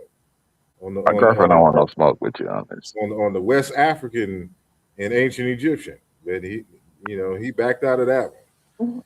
They're gonna back out.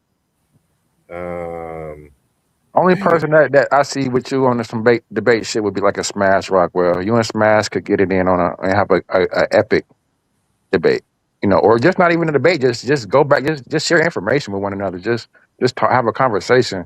I think that would be a good. We've been going back and forth on the word Kemet for a number of years. For a long time, yeah, I remember that.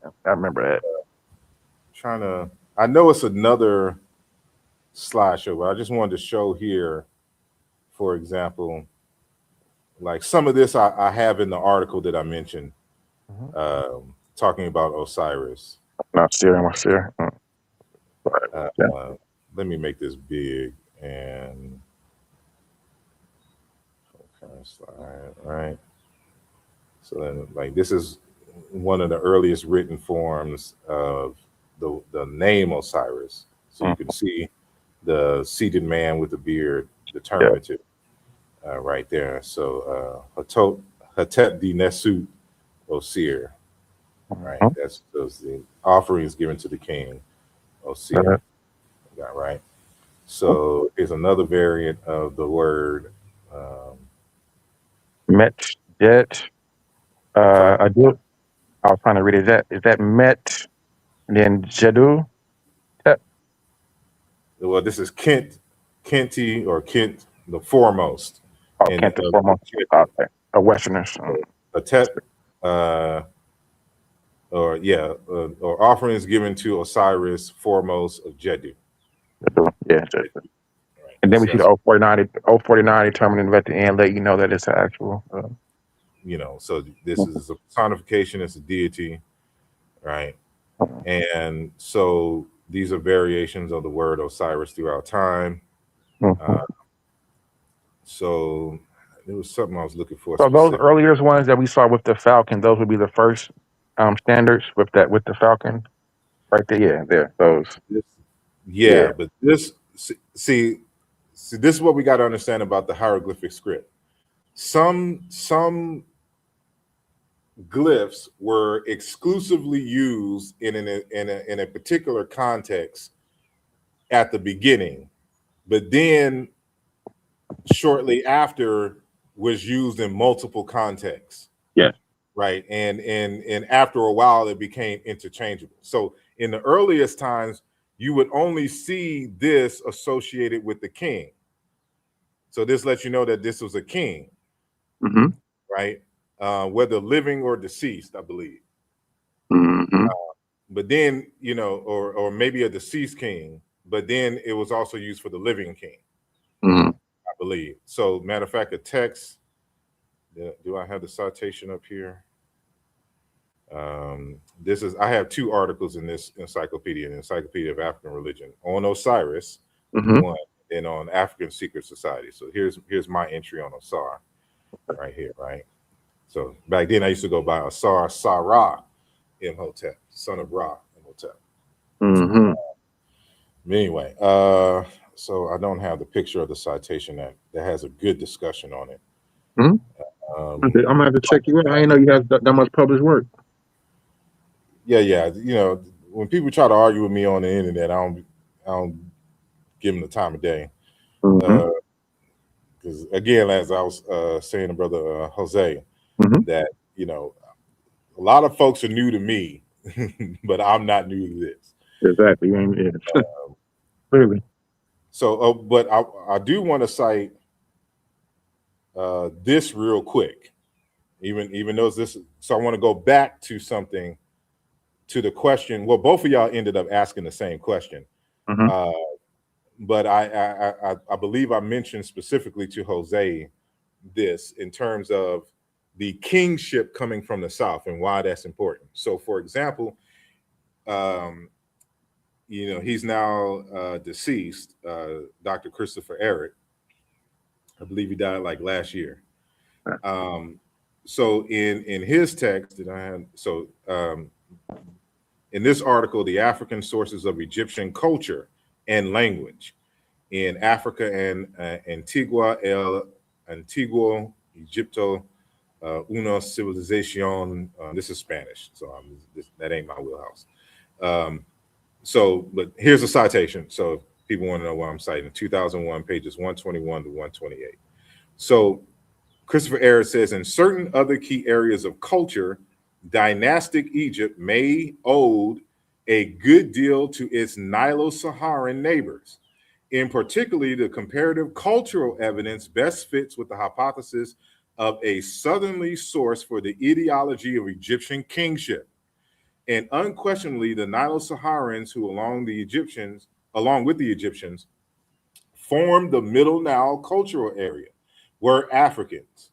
It is black people by the definition of anyone whatsoever. Period. So ancient Egypt was both in and of Africa. It owed some items of culture to the ancient Middle East, but its most fundamental cultural roots stretch back into the African continent. So I made sure that I showed the photo of him, so y'all can't say that, you know, this is some black radical Afrocentrist. You know, this is a respected scholar in this field. Mhm. And the European is a clear European. He don't look mixed race to nothing. Right? This is not one of them dudes. Nah. And so so it continues. And so remember I was saying Nilotic, Nilo-Saharan, Mhm. that's kind of all the same group. So in terms of the kingship and answering the question regarding the form of the human sacrifice, right? Yes. He doesn't mention this, but I'm just trying to say that this is why I hypothesize that even though there's no evidence that I see that was actually the case, I believe because of the remnants, the echoes, and the culture that at one time they did it. Because of the origins of that practice is the Nilots, the Nilo-Saharan speakers, right? And we see that as the common practice within the Nilotics, correct? Correct. So if they adopted the kingship from them, more than likely they also adopted that practice from them as well. That makes sense. What emerges most strongly from the linguistic and comparative cultural evidence is the extent to which ancient Egypt's culture grew from sub-Saharan African roots. In the earlier formative eras of the culture that was to evolve into that of dynastic Egypt.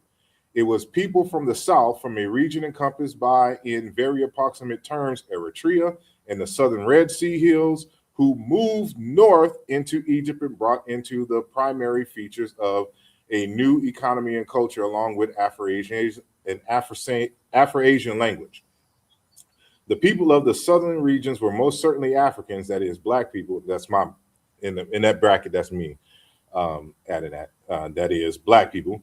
Even under the selective definitions of the modern day holders of anti-Afrocentrist views, 19th and early 20th century writers. So he's talking about two different ways. So he's just talking about the broader sub-Saharan, and so in places like modern Ethiopia and Eritrea. Like these folks moved in, but also the Nilo-Saharan speakers. So these people more mainly concentrated in places like Sudan, Uganda, and in the western parts of like Ethiopia as well, right? And they also even extend into Chad and other parts of West Africa, right? But this is me going in a tangent, but I saw the source and just wanted to read that to you. Oh yeah. So this is Alexis, Dr. That's I don't know why the first name escaped me. Dr. Alexis Benkanye Tingan. And this is the book he wrote of Life and Health, the language of art and religion in an African medical system. So this is him. I have an interview with him. And so in that interview, if you go on my channel, on the Mbongi or the Asar Imhotep channel, type in his name, Alexis Tingan, and this will come up, hopefully, and go to 18 minutes and 40 seconds for this part of the discussion. Okay. So he's saying here, Dagara religion is all about the cosmos, the cosmic force, the cosmic energy. Cosmos equals everything that is together. That is what is on earth and what is not on earth. That's right. You need to know and interact with this cosmos. Whatever you do practically to get to know the cosmos, you do it in the form of what? Deity. The form of God, the form of divinity. You give it a personality using one of the forces. In other words, you personify it. And matter of fact, this is the word for God, or the order of reasoning, Na-min. This is what becomes Amen, or we pronounce as Amen in Egyptian. It's Na-min. Come on, man. Come on, sorry. You teaching right now. Keep on. Exactly. This is Ghana. This is Burkina Faso. This is what this is. So this he repeats this in the book in a different, more elaborate way, but this is him saying it. So I just typed it out for you. So go to 18 minutes and 40 seconds so you can hear him repeat, so you know that I'm not lying. This is what he's saying as far as the tradition. And so if you're familiar with African traditions and customs, this is the norm. This is what they all do. So if you want to know about the cosmos, you just take an aspect of the cosmos and you deify it. Yeah. Because it's part of the pedagogical, the teaching process. So if you ask me if the nature is real, yes. Gravity is real. It's gotta be. Photon light is real. Yes. You know, yes. If you hear a story about the light personified and he went to the bar and asked for a drink, probably not. That story is told like that is not real. No, that's not the point. Right. So like it's a very nuanced. It's very nuanced conversation, and you have to be deep into African culture and language to have a meaningful conversation about the subject. So this is Netcher. So there's A40. See, with this G5, which is the bird, it is given as Hor, but it's used as a determinative for Netchers as well, by itself. And so this is why people will believe that this is, and I can prove linguistically that this is indeed the case historically, regardless. At some point in time, this would have been pronounced Netcher. But languages evolve, and due to different sound changes in certain environments, they become the forms that we're familiar with now. So this happened all before the writing system came into being. These sound changes, but this A40, well, this should be I don't know why I have this on here. I know what happened. I copied and pasted the A40 on here 4 times, but forgot to change the actual things of this one. I did it on another side, but this is because I noticed this before in another side when I copied and pasted. Anyway, so ignore this for right now. But this is A40, this is G5, and So, but this is R8, the Netropole, but I forgot Yeah. what G. This is something else. I forgot the actual. Yeah, this is R8. All right, yeah. And then so that one right there, that Falcon with the standard on the standard, is that the same standard that we see on the normal palette? I don't know. I need to look at it again. I believe. I think I understand. Yes. Mm-hmm. Yeah. I believe I understand what you. Yes. Yeah, I think it may have represented Edfu or Nikken at that time period. I believe. I'm not quite sure. Because the standard itself will have different items and deities on top. Yeah. Yeah. It just depends. So in this case, it just happens to have Horus, but it's together. It's Netcher. Mm-hmm. When you go into like the software or the books, it'll give you these representations or these sound values for these glyphs. So Netcher, Hor, Netcher, Nesu, Hor, and then Netcher for this glyph, the R8. So this is what I was looking for. The Writings of Gods, the Evolution of Divine Classifiers in the Old Kingdom, by Racheli Shalomi Hen. This is a woman. And so she first talks about how the seated man with the beard is what becomes the first associated with Osiris and then used generally to mean Netchers, right? So this is the source here for y'all. I'm trying to find something else, and then her arguments about it being a foreigner or not. Now I disagree with her assessment that the foreigner has to be extra African. So because her argument is that the seated man with the beard, and because there's different forms, they're all used in terms and names dealing with foreigners. Regards to Asiatics, yeah. You know what I'm saying? So people take this and they automatically assume that Osiris must come from the Middle East. And I'm like, well, foreigner doesn't necessarily mean Middle East or European. You're forgetting Inner Africa. Yeah. Right? What question I thought, because when we look at the Tepi, right, that face to me does not look African at all. I'm sorry. That Tepi face with the big old ears, the frontward face. See, now I gotta see. Hold on. See, you think that Tepi face look? I mean, it look like some Khoisan folks. Khoisan, yeah. Well, okay. I that's what I always say. They look like a Khoisan, but the Khoisan never made it there. But technically, there's different variations of the head because one looked just like a Barack Obama. Yeah. So let me and so what? And I want to take a pause as well. Another reason why you won't see certain crowns is because they're not crowns in the same way that you think about them. Like this, remember that this is stone. Yes. Right? Any kind of wood carving, so it's not going to flow. It's not a photograph. So they have to carve it in a way that certain aspects of it are exaggerated, right? But this so-called Nimis crown or whatnot, it's not a crown. It's just a shepherd's head cloth. Wrap around the head. This is a Tutsi from Uganda, right? Like this is the Nimis crown. Yep. So if you're looking for these big elaborate crowns like a European crown, you're not going to find it. We've never found one. We've never found it. We've never found a crown. Yeah.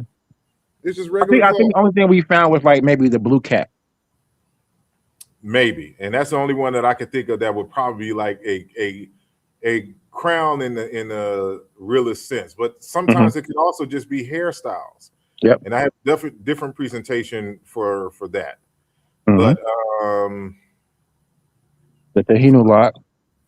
I'm sorry. Lot. Man, we need you. We need you in the community. Where you? So, like, how often do you come on, Sorrow? Like, how do we get? We just gotta, like, how do we get in touch? I more often, but I'm back in school and doing schoolwork and work, and I just and it's in a totally different lane. So I'm in my computer science, artificial intelligence bag. Oh, okay. So, like I gotta it's so much to read in that and do, and then I Yeah. got to come and do presentations, and right here Yeah. is so that's why I haven't been doing a lot of shows lately. Okay.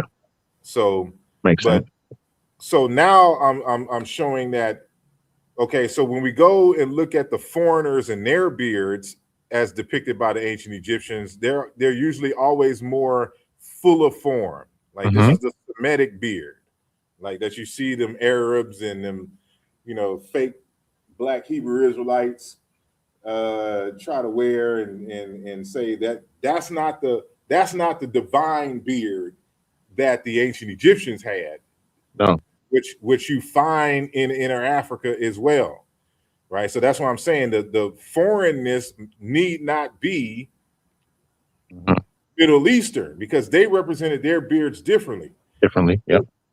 But in Africa, this is a drawing of a Mangbetu person. And Mangbetu can be found in like the northeastern Congo. I believe they originally came out of Sudan and kind of settled in that area. This is the beard. This is a Netcher beard, a royal beard, right? There we go. These are king. These are living people. This is the lived tradition of African people.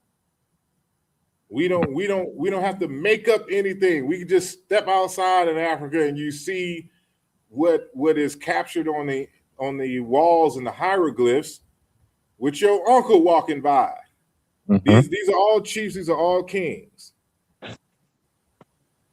In modern times, his name is Danga. That's his, Mhm. not tribe. That's his actual name. This person's name, Danga Mangbetu. This is Duba. Look like a brother out of Jamaica. You feel me? Look like he can be Beanie Man or Shabba Ranks' cousin. Mhm. He could be who he also look like. Definitely Like Beanie Sizzler, Man. Ninja Man, Buju. Buju Banton. Mhm. This is Duba. Mhm. Look like he about to kick he about to chant down Babylon right now. Like he part of the Rastafari movement, but nope. Mhm. And so that divine beard that you see in ancient Kemet is just Mhm. part of African heritage. Yes. So this is an Nkondu, this is an Nkisi out of Congo. What do you see here? That's The Peter. That's same Peter. size with the long beard. Mhm. But who's this on the left? Mhm. This is Baole. This is in Ghana, Cote Same thing. d'Ivoire, Ivory Coast, that area. Hmm. And I teased in the earlier form of this presentation, He do look like like this, just like Zion Lex. a little bit he did with them cheeks. Well, cheeks. this is Zion Lex before his Hebrew Israelite pathology. And I know he gonna hear this, somebody gonna tell him, and he gonna make a video. But Zion Lex, we waiting for you to come back into your right African mind and come back. See, the ancestors got you portrayed here so you can come back. Zion Lex. But what do we see here? This is in West Africa. This is a part of the natural carvings. This is they didn't go to Egypt and was inspired. This is the culture. So from Sudan, Lower Sudan, and Eastern Congo to Central Congo to West Africa in Cote d'Ivoire and Ghana, this is what you see. This is our heritage. So this is a tribal chief of the Belgian Congo, now the Democratic Republic of Congo, Central Africa. His beard is several feet long, but is generally kept plaited and coiled tightly under his chin. Date 1922. Oh wow. So this is a Baule, this is a Khan beard that's tied and plaited. This is African hair. This is, so you gotta, when we discuss ancient Kemet, Mhm.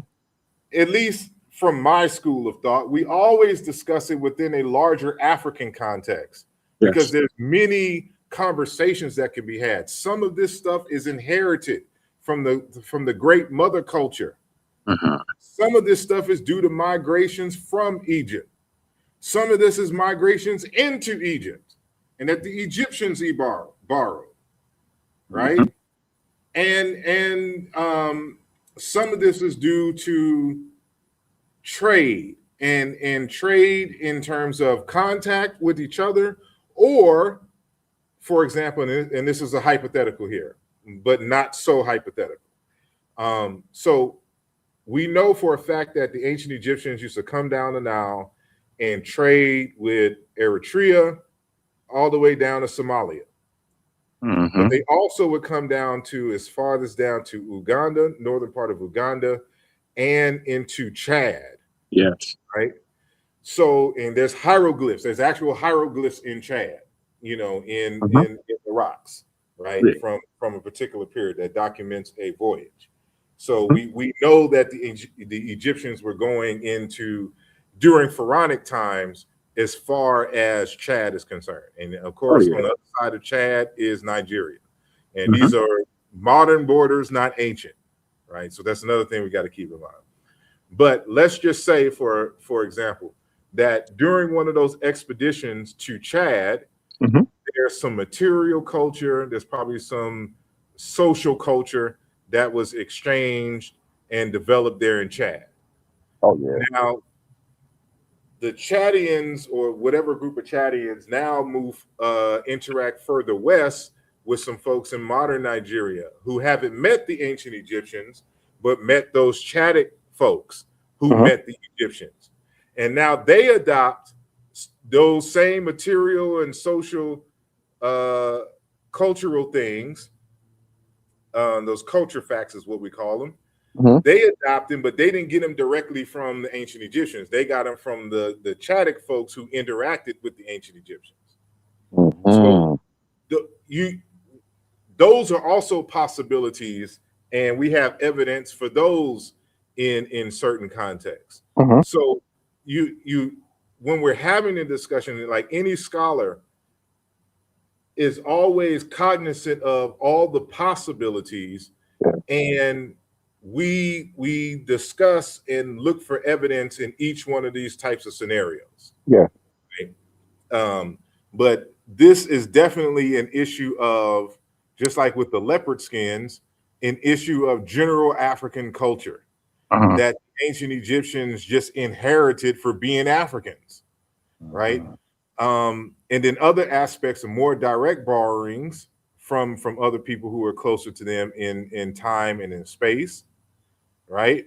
And then there's other areas that may just be a result of coincidence, right? It's just they encountered the same phenomena and social and environmental pressures, and they ended up creating a similar thing to some other group in Africa where they expressed it in the same and similar way. So, if you're doing scientific work, people think that science is about discovering and telling the truth. Of course, we want to discover what is true, but you can't do that in a very accurate way, right? Because especially when you're dealing with like the physical sciences, what may be true today, maybe you may discover there's some more nuance and is only true in a certain context, right? It doesn't mean that now that you discover something new that is now false, you just have to integrate that into a larger conversation. And that's the same thing with history, because especially we didn't have video cameras and things that's recording everything minute by minute. You only have what survives. So you got to kind of piece together a narrative, right? So, but in science is about hypothesis testing and elimination. So we may not can tell what is definitely true, but we can definitely tell what is false. So your objective is to develop a whole bunch of hypotheses and possibilities and test each one to see which survives scrutiny. Yes. So that's why the conversation is more nuanced, and people trying to, not take the scholarship part of it seriously. They lead us astray by trying to make these absolute arguments that aren't backed by the evidence itself. But yeah, but I on the Cyrus question, what was that? To the Jed. Yeah, we see a lot of the same iconography. I'm happy. So I've been looking up studying Somalia, and I see a lot of the same words in the Metanative lexicon that in Somalian. They're literally the same. You'll find so like this is one of those. This is the Nandi people. They related to the collagen folks. And this is a photograph from the book The Nandi, Their Language and Folklore, right? And this is the 90s. See the hairstyle? Yeah. You would cover this with the Nemes crown, which is just the head cloth. But look at the tail of the head. Like, what is this depicting here? Yes. What is the living tradition, the actual hairstyle of the Nilotic people? That's why Christopher Ehret said, like, the evidence is clear that the Egyptians inherited this from as far as their ancestors, or this was brought into Egypt from sub-Saharan Africa, especially amongst these Nilo-Saharan Nilotic people. I agree. Right? So there was something here that I wanted to, but I think I passed it. Where's the Cyrus from? Diodorus Siculus talking about, so going back to Osiris, the Ethiopians say also that the Egyptians are colonists sent out by the Ethiopians. And this is not modern Ethiopia. This is Sudan, the same place that Christopher Ehret said the kingship and stuff come from. Osiris, having been the leader of the colony, and the larger part of the customs of the Egyptians are, they told, Ethiopian. The colonists still preserving their ancient manners. For instance, the belief that their kings are gods. In other words, netchers, the very special attention which they pay to their burials and many other matters of similar nature are Ethiopian practices, while the shapes of their statues and the forms of their letters are Ethiopian. Yada, yada. So, the Ethiopians are the Sudanese folks. There's many different folks in Sudan. The Beja people, the Dinka, the Nuer, the Shilluk, the Nandi, the Collagen, all them people come from the Sudan. Right? And so this, I'm getting on the meaning of the word Osir. I won't get into that here. I'm trying to find specifically so I'm showing here that even in Ghana, they have, like how we have the Ankh symbol with the Jed pillar. Like you have these, what they call a Kuaba dolls.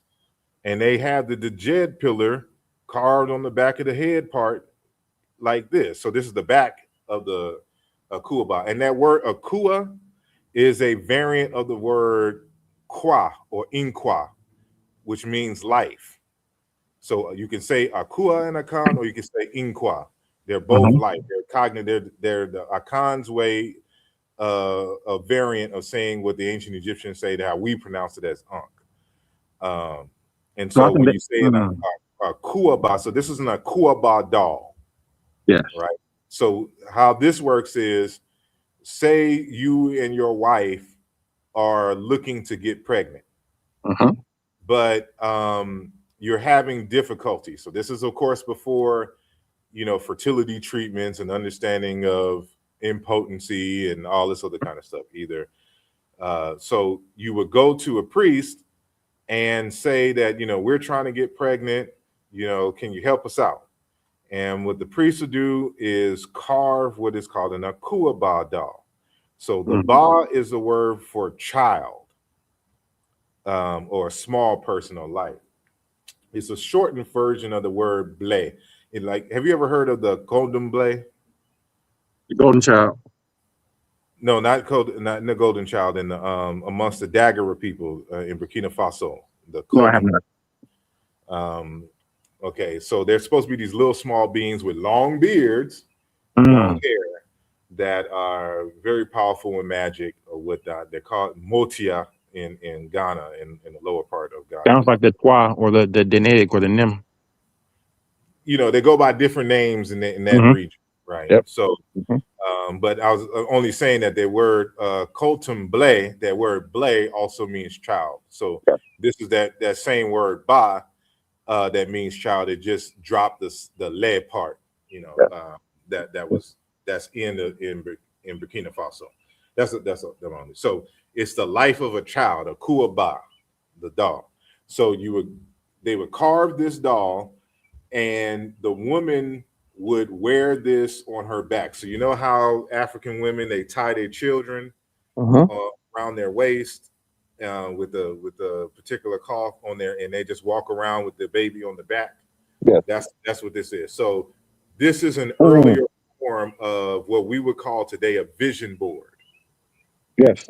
You know how in a vision board is the objective of the vision board is the things Mhm. that you want in life and want to achieve. It is always on your mind, is in because you know you walk by this vision board every day, Yes. right? So it's to remind you to do what you need to do to manifest Manifest it. your vision. Yes. So that's what an idol is. That's what the Abrahamic religions don't understand about African people. Mhm. We don't worship the object. Nope.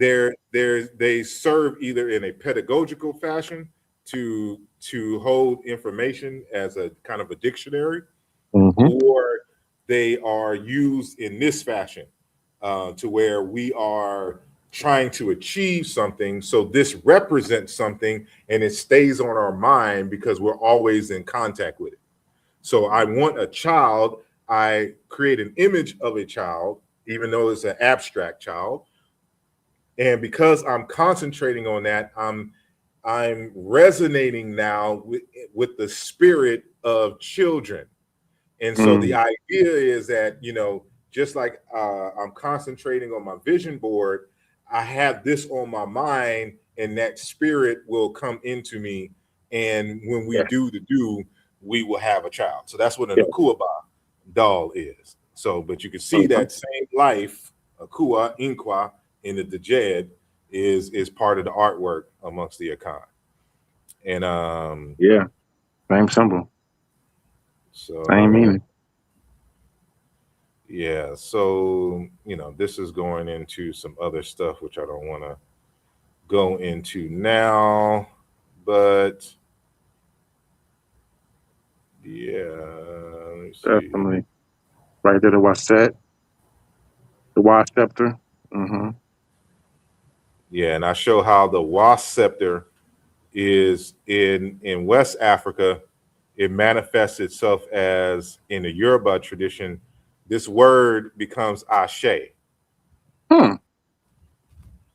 and Ashe is, you know, the power of command, law, document, a whole bunch of the ability to make happen, to make change. That's what Ashe. Oh, I'm sorry. Mm-hmm. That's what Ashe is, right? But it's also a staff. It's Yes. also the king's staff. So you have an Ashe staff. So and I show linguistically how all of these are the same word. So the R is dropped and the W is dropped in Yeah. Yoruba, and so you just have the strong consonant, this, which is What's sh. that?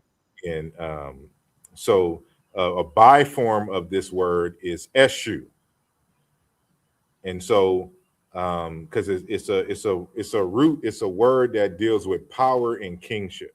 Mm-hmm. And so and the staff represents like the messenger staff. So that's how it relates to Eshu.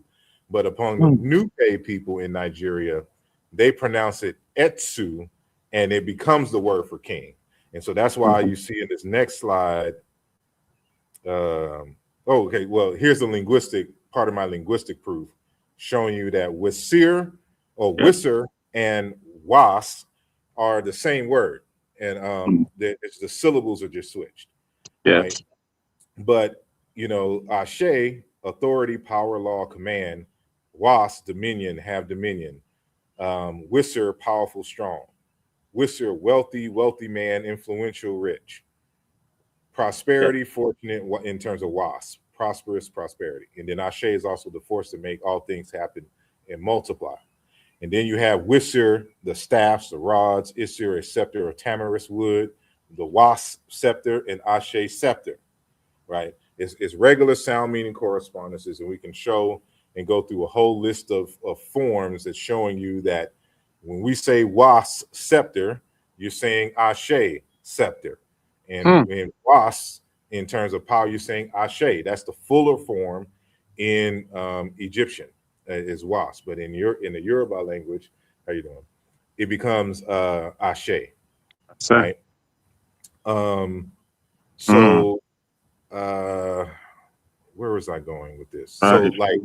So you can see the reduced forms in parts of West Africa. Bantu languages keep the fuller forms. But we get into Nigeria, a lot of what is ancient Egyptian forms become reduced. And so this is why I cited this Lilius Homburger text. So the Negro African languages, the common Sudanic forms, that means in Sudan and or she may be talking about because remember that's the Western Sudan. So that's when you start getting into Nigeria, going all the way to Senegal. So when you hear Sudanic and the Western Sudan, that's what they're saying, versus Sudan, the actual state Sudan. But the common Sudanic forms have exactly the same value as the common Bantu forms. And the comparison of Sudanic and Bantu only shows that the former group has lost syllables preserved in the latter. That means the Sudanic has lost syllables that are still present in Bantu forms. Monosyllabic Sudanic languages have lost a second syllable, second consonants preserved in Bantu, but this only proves that the Bantu forms are more archaic than the Sudanic forms. These so-called common Sudanic words are therefore typical of the modern forms, but are clearly not those formerly used in Sudan. Right? So several possibilities can account for this diversity: loss of ancestral morphology, the presence of synchronic morphology, as much of the world's sound changes due to morphology, right? So I'm showing you along the Sudan, I should say the Nilotic forms are more fuller than the Sudanic forms in the Western Sudanic forms. And so we can prove this via regular sound meaning correspondences. Right. So that was the purpose of that. So now when you go into West Africa, especially in Nigeria, you have Ozo and Igbo, the noble men of military achievement. Eze for king. But in Yoruba, you have Esha, noble men of military achievement, and Nupe, as I said earlier, Etsu, king. In Hebrew, see, it has that, remember that voice, pharyngeal fricative that I mentioned is like Haz. So they still have a reduced form, but they have their own kind of prefix to it, meaning power. And then Zayim, meaning powerful men. In Swahili, we have Wazizi, Wa being the human plural prefix, but Zizi is the word for elders. Middle Egyptian Su, to win power, to gain power. In Idoma, a language closely related to Yoruba, Alshe, king. Igbara Osu, God. Ohe, God. Ojao, God. Kadza, God. And in the Kaje language. And so that Kaza prefix, the root is za. And we prove this by showing the plural form is not za. So that means gods. But I'm showing you that this word wisir, I'm showing that that wisir, was, all of this, because this is where you get aset from. Yes. And we're arguing that the word Osir, as we know it, is actually comes from the Nilotic speakers. But they have an indigenous variant of the word, but it's personified not as Osiris, but as Aset. And lexicon just show I stay as king. So as well. In the lexicon you had just showed previously, you showed Ase as meaning as a king as well. Yes, Eze, Mhm. Yeah. and the like, right? So this is Mhm. why the throne is As or Ras, really. So when you say like Rastafari, Mm. that's that word. That's Ras, meaning like head, the beginning or foundation. But Mm. it comes up, what has been associated with head is by metaphoric extension, Yeah. because it's the leader, the king. But then they use the head as a metaphor, so it merged in Semitic. But Yeah. it actually comes from a root meaning to hold up, to as like a pillar or seat. Mhm. That's why the throne is a symbol of kingship, Yes. right? So these are all symbols of royalty. These are all words. Waset. That's what this symbol is. This icon here. This so the Waset symbol, or staff. You see it has some extra stuff on it, like the Ma'at feather, and I forgot what that sign is, but that's Mhm. different. But it's technically it's the Wa scepter, Yeah. just some extra stuff, right? Now, have But we figured out what the top of what that is? Is that Ampu Anubis, or what is that animal? I That believe jackal that's Anubis, Anubis? Yeah. the head of a jackal. But Yeah. it's Wisser. So this, because okay, so another thing that I was showing is that, and that was the reason for me showing this slide. Hold on, this one right here. So you see Mhm. how this R sound and B. So I'm showing two things here: that B and M interchange, and that this R, which is like a rhotic ra, Mhm. interchanges with this nasalized type of R, this mra. I Mhm. can't pronounce it, right? And that the syllable switch. Morti. Mhm. So you have Mortizu. ribbit, cow, merit, black cow. It. Rut, chisel, mer, chisel.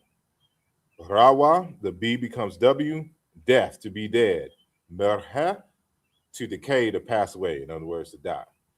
Rabayet, servant. Meru, servants, underlings, right? So these are the same words. So you can see in there, syllables are switched. So you see Mhm. that with Wisser and Was, Yep.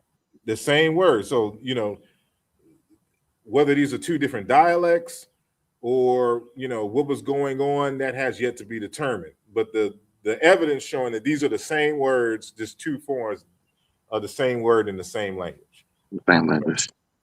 right? So in that same vein, that's why I put it like this. So this Waset, which is and personified by the goddess Waset, that's who over here, is the same as Aset. Mm. It's really the same. It's really Aset in a more powerful form Right. than Aset, right? But and so you can see, like on these three, it is the W, nasalized uvulatrial and S verb. But in these forms, it is like gesture, and Mhm. this is holding up a staff. It's a short stick staff, or it may not even be a short stick staff. It may just be like they just cut off the bottom part for the hieroglyph.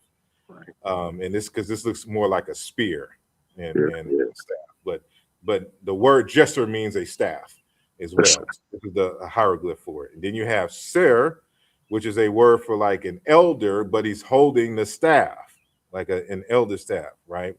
And this is why I show the collagen term here, sayarit, staff used by respected men and shepherds, big stick used as a club. That's what this ser. So this glyph here would be pronounced sayarit, and with the it being a suffix in great. collagen language, right? And then in that same vein, you have wisser, which means power, but also is a staff.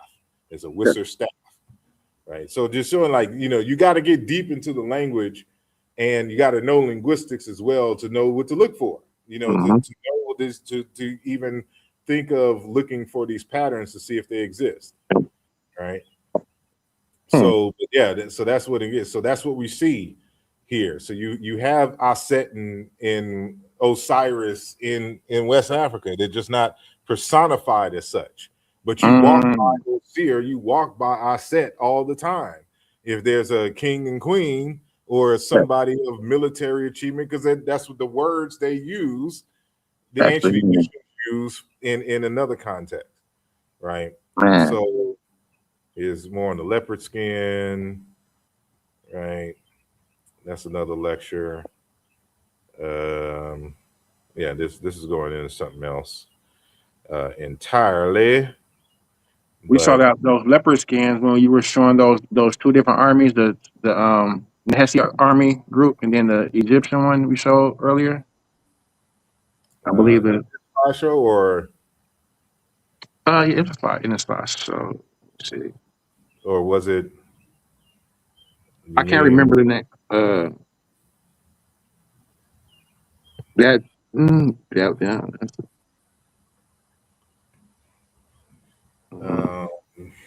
That's not what I'm talking about. It's remember the picture that you showed. You have a picture with it's a standing army, like the first Egyptian standing army, I believe. Okay. They all got the little spears in the haircuts are cut in a little bob shape. Yeah, the Magi. Yeah. I don't know if they had the leopard skins on though. I can't remember. No? But I believe I have it in this slide as well. Let me not go too fast.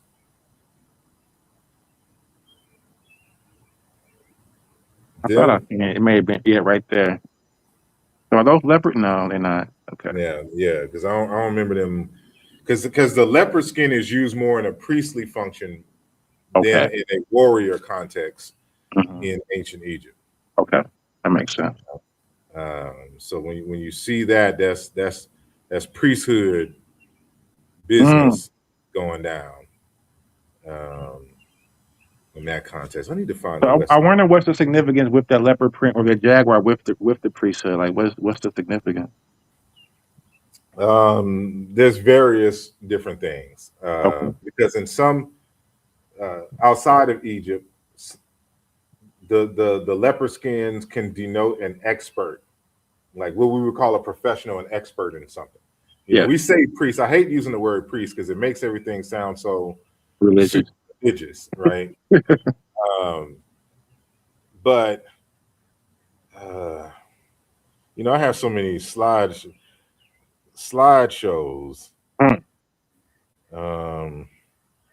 Like I gotta search keywords now for my. I see you. Look. Hey, look. Garfield ducked some smoke. It seemed like you had it ready for him from these. Oh, look! I stay ready, man. That's why I win most all my debates because I'm only gonna argue with you if I'm overconfident based on the evidence. That I got an argument. I ain't finna argue with you on some stuff I don't. Unlike some people, there's people who will argue you to death and don't know nothing about nothing. I'm not one of them. I wait till I just got more evidence than I need. Then I'm gonna talk mess and start an argument. That's how. Yeah, you know. Yeah.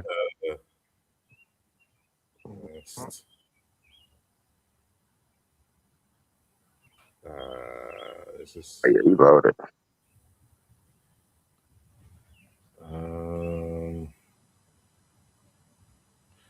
Yeah, man. Like it's like there's and I want to get to any kind of questions that y'all may have outside of this, but I'm just like and see this, not to switch the subjects on y'all, but there's people in the whole FBA conversation that swear that Africans don't grow afros and that African Americans created afros. I'm like, we got pictures of afros from the Pharaonic period. Oh man. Right. This is Amenhotep III. Yeah, that's silly. Like these are now what I will say with this. So look, if this is Amenhotep III, and this is the depiction I'm familiar with. What are you familiar with the people who are showing, to my understanding, these Hyksos busts, the depictions of those Nasuts with the full beards, and they're claiming that it's Amenhotep the third. Have you seen those? Uh, no, I mean I've let me not say no confidently. I'm Mhm. aware of certain people trying to use such Yes. images and statues as to say like these are the real Egyptians. Yeah. Yeah. However, I cannot recall a uh, someone using specifically saying that this is specifically Amenhotep. Oh I yeah. have I haven't come across anything like that. Yeah. Now they My- saying this. Now they specifically saying is Amenhotep the third. I'm like, that's not him. no, not at all. And so, you know, a lot of folks are gonna die at the hairstyle. They keep saying wigs, but you know, the African folks are just showing this is a regular hairstyle. These are Yep. people in the area, right? Push it up. Yeah. Well, here's a testimony to this is more so specifically to brother Jose. This is from Ayi Kwa Arma, who wrote in a text, "Who were the ancient Egyptians?" And so this is at the beginning of the text, and he's talking about the oral traditions in which he heard. So he's Ghanaian, right? He's Akan. So, and looking at this photo, he looked like he could be like Lalo O Africa, if y'all remember him. Like he could be his brother or cousin or something. I think I got a couple of his books. Holistic Healing and Health, I believe. Yeah. Mm-hmm. That's who he is. Okay, so he says, so this is just him testifying to his own upbringing, right? He says, now I have grown to adulthood. Inside our larger history, I was undertaking life journeys of my own. And though I had imagined other paths, I was moving into the future as a writer. The more I learned about our history, the clearer it seemed to me that if I wanted to write, I would have to study it more seriously, since all available evidence indicated that the narrative of our social history was at the center of the art of our poets, storytellers, and spokespersons. I followed the trail of the evidence backward in time. It led me to the oral traditions. The oral traditions took me back to traditions of migration. Those traditions, beginning with acknowledgments of places reached by groups traveling under pressures too extreme to adapt, refer to an earlier place of departure. Sometimes the reference was simply to the Great River or the Great Water. More frequently, the traditions of migration mention Misiri, Imsiri, or Luti. Those are just other names for the area now known as Egypt, though in ancient times it went by other indigenous names: Tameri, Beloved Land, Tawi, the Two Lands, etc. And so he's talking about amongst his group about these migrations coming in to Africa. And so, you know, here's a text talking about the trade routes, and everybody want to think the Sahara was an impenetrable barrier from North Africa into so-called sub-Saharan Africa. But as you can see, again, Chad is right here. This is Lake Chad. And, you know, saying the Nile goes on further here, they can just walk. It looks like they just crossed us the hill. Yeah, you can just walk. You can just walk. Like, like you can walk through the desert, you know, and there was already trade routes established here. Yeah. Right. And you could just walk over and go here to Senegal. Like that's what the Fulani was doing. The Fulani was going, this was their route, going into the Middle East and back. That's why you have Fulani names as far as over here, going all the way here, and even in places like Sudan.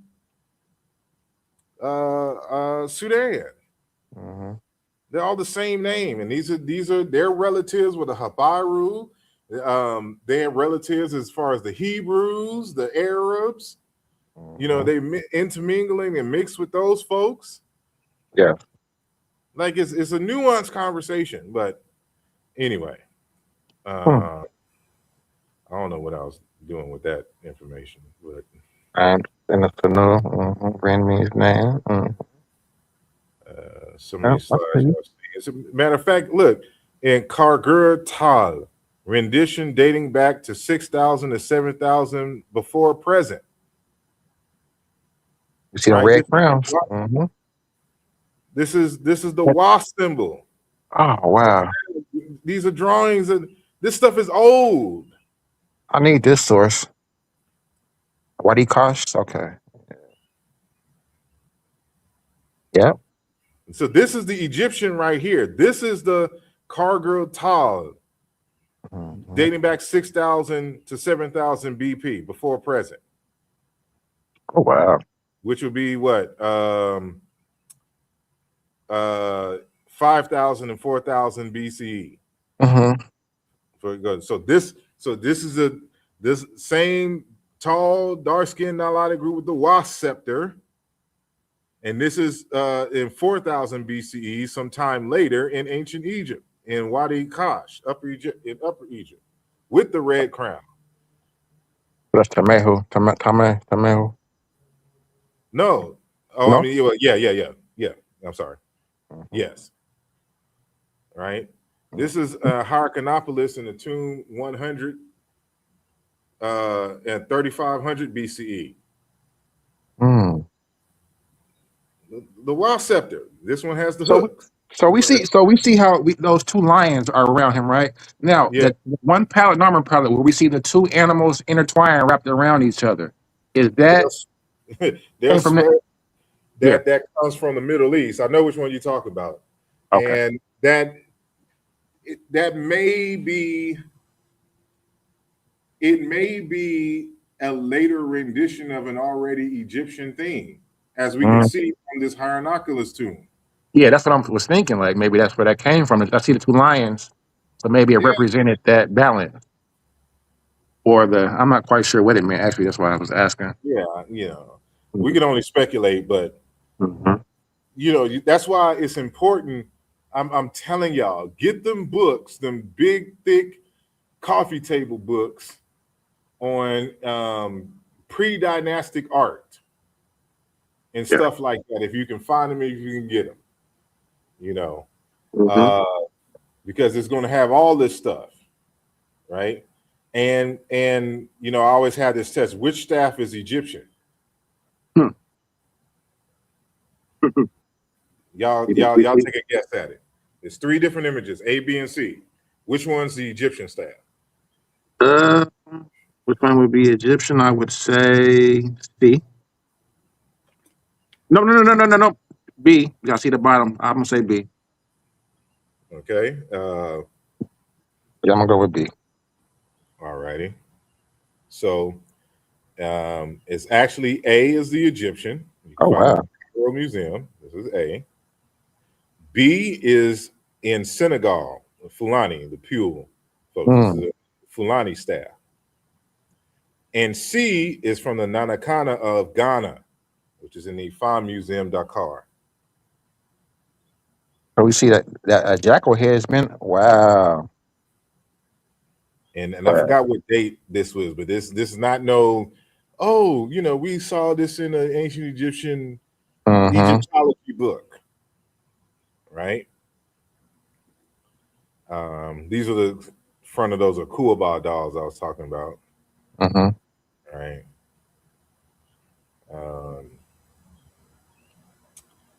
I'm in Ghana. So like I'm showing here. Well, first of all, when you go to West Africa and you have cowrie shells come from Egypt. Oh yeah. And the borders and right on the coastline of Egypt. So like Eritrea, Ethiopia, that area. But we get our cowrie shells from Egypt and Sudan. Cattle coats. And so that's why you got to look at these stuff like, okay, so we see the ram's head. This is from Cushitic 25th dynasty, right? With the Wajid cobra on the head, right? So the ram, and I've seen this piece in real life. It looked big on this screen. It's really small. It's like, Oh wow. y'all can see me on my screen. I can't see it because my screen is full, but Mhm. it's like this small. It's a little pendant. Mhm.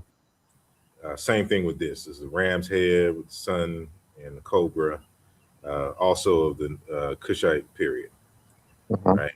So we see this ram, so we can see the little neck thing, but notice that it has the cowrie shells at the bottom, Yeah. right? Mhm. So, even us wearing cowrie shells is Egyptian in West Africa in many ways than one, right? Here's another. This is Meroitic from the Meroitic period. This is from Queen Amina Sheketo, 35 BC to 20 BC. Right, so you see the little pin. It doesn't have the ram's head. It has a head, but it still has that kind of collar that Africans wear.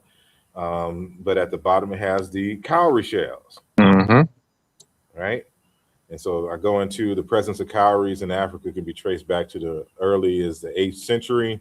They come Mhm. from the Maldive Islands in the Indian Ocean to West Africa through the North Africa to the Middle Niger in the 11th century, spreading southwards to the Guinea Forest and then to the Niger Delta.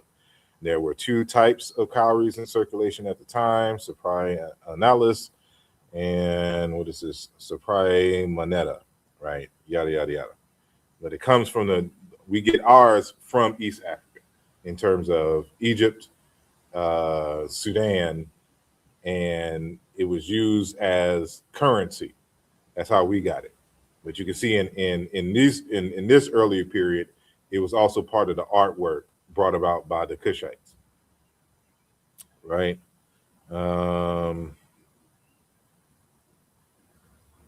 So this is W.D. Wallace, 1926, in an introduction to anthropology. Cowrie served as a medium of exchange in Dahomey. These have been introduced from the East Coast, the shellfish from which they are made not being found on the West Coast of Africa, that is. Although Egypt has provided almost the earliest evidence of the cultural use of this money, cowrie shells never played any prominent part in the Nile Valley in terms of currency. The Indians who traded with Egypt used the cowries for money. The Chinese, who also traded with Egypt at the very remote period, used tortoises or used the tortoise, probably cowrie shells, for money. This system dates back as far as the 28th century BCE, right? Um, so again, how you doing? The cowrie shells come from East Africa, because they say the India, they want to stress India, but it's not just India. It's the Red Sea that so all along the coast they can just get them there and with India. So they I don't know who came up with it first, but that's what they were using to trade with each other, India and East Africa, since the early times. So this is Queen Candace's necklace. This is imitative of the cowrie shells. It's also a Nubian. But then we go to Benin. And so we see the same type of motif with the ram's head, but they didn't, at this time, when this was being created, they weren't trading in cowrie shells just yet. So they're just going off of memory. When the Kushites and Sudanese folks migrated to Nigeria.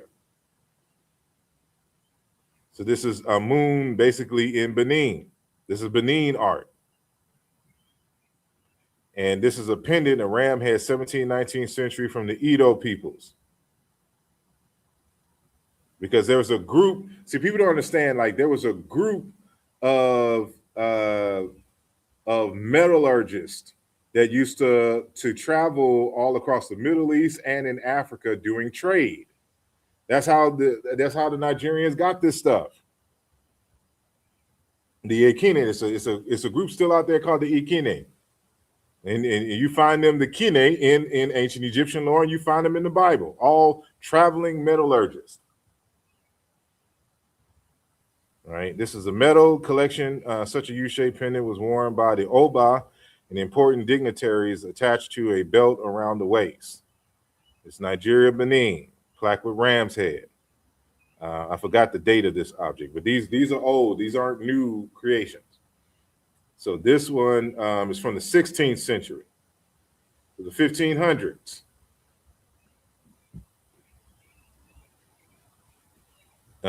In near Lagos, right? And so I'm showing here, like in the ancient Egyptian hieroglyphs, goon, copper objects, ginu, metal pots or vases. And then in Nigeria, you have Ogun, the Orisha blacksmiths, and the Fangun, voodoo of blacksmiths. And the Ham, the Java folks, Kuno, the evil spirit who built the iron furnaces. And the Hassa, Makiri, blacksmith. And the Fongan, iron. And in these other languages, Ewe, Aja, again, Gan. In Arabic, Kayun, smiths. That's where, and in Hebrew, you have Kayin. That's where you get the word Cain from. Cain is Ogun.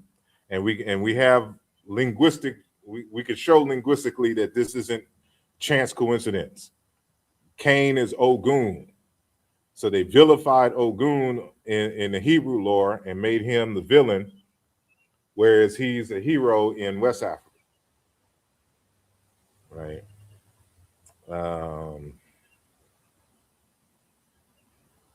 Like I was, if you see folks showing this, I'm the one who showed this. And because this is from one of my earliest books, I was showing this. This is supposed to be a child of Obatala in a terracotta item found in Ile Ife, which dates around 1000 of 1500 AD. Photo courtesy of Henry Druel, right? And then you have the Egyptian god Bes from the Louvre Museum in Paris. And you notice the big cheeks, the tongue, the skull pendant necklace on both. You see the skull pendant necklace on this Benin court dwarf sculpture. Also with the waist bead things. This is a baby form. It doesn't have the sculpture, but it has the waist beads. It's a pygmy figure child stew from Cameroon, right? And then you got to juxtapose all this kind of stuff. For example, Graham Kona in a text. This is European, Nigerian prehistory and archaeology. He wrote an article, Lectures on Nigerian Prehistory and Archaeology. My bad, that's the text, the whole text. So in his, on page 48, this was published in 1969, it does seem that at least in part, the Yoruba did have some sort of Sudanic origin and were not originally all forest zone dwellers. Thus, the modern Yoruba are very likely a composite product resulting from the intermixing of people already in the forest with others emanating from the Sudanic zone. And that's why I said the conversation is nuanced when we talk about this Black Egypt and migrations and oral traditions. You know, all of the Yoruba people may not be from the Sudan and ancient Egypt, but some of them were. And it's clear and it's evident by the doublets in the language, by the artwork and things of this nature that'll show you that this is in fact the case. Right. So, you know, I went off kind of on a tangent there, but I forgot where I was going originally and why I wanted to. I thought I had some more images along the line of the Netcher stuff. So you see Sonnetter, so that's how you would write Sonnetter in a transliteration form. We would say Mwana Nkole if we want to say the same phrase in Chiluba Bantu. That's neither here nor there. Yeah, this is another thing found in Nigeria as well. Okay, so enough of that sharing. But how do we start off with this? It's just the Netcher symbol is part of um, the Netcher symbol is part of the seated man and woman, uh, and it looks like our people have gone. I haven't been paying attention to the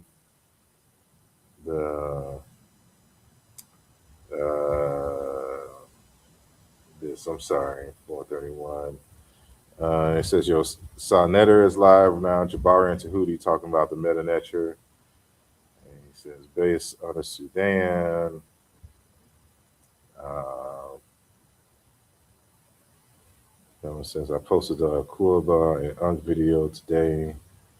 Indeed. Oh, I was matter of fact, that face is what I was looking for. That's why I broke up that other. Um, yeah, I mean, made me lose. It says King J said you got to jump off. Gee, wish I had more time. I appreciate it. No doubt. Appreciate the brothers who came on the live, and we've been on for over 3 hours. So obviously, I'm not going to be able to get to all the comments and things and the like. But I do appreciate all of y'all for coming on. Yes, the G7 for the Falcon on the Standard. Someone says people say Al Cameron is or means Garden of Eden without the primary source. What do you say Al Cameron is? I don't know what Al Cameron means, and I don't know why Dr. Ben spread that rumor that Africa was called a Cameron. I don't know what source he got that from. But anyway, so I'm going to end the program. And so, because we've been going over 3 hours. And so, again, I appreciate, I may try to catch a little bit of the Sonetta show and see what they're talking about on my phone, however, because I'm about to pack up and head back to the house because I'm hungry and I need something to eat. But with that being said, thank you all. Support the channel.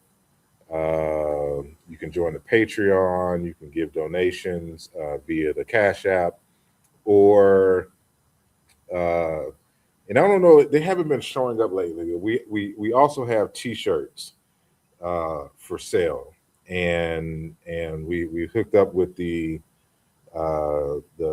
print on demand T-shirt company, and so we have a few of the designs out. So they're supposed to show up. They show up on the channel when you go, but they're supposed to show up under the videos, and it changed lately. So I got to figure out how to put them on the show.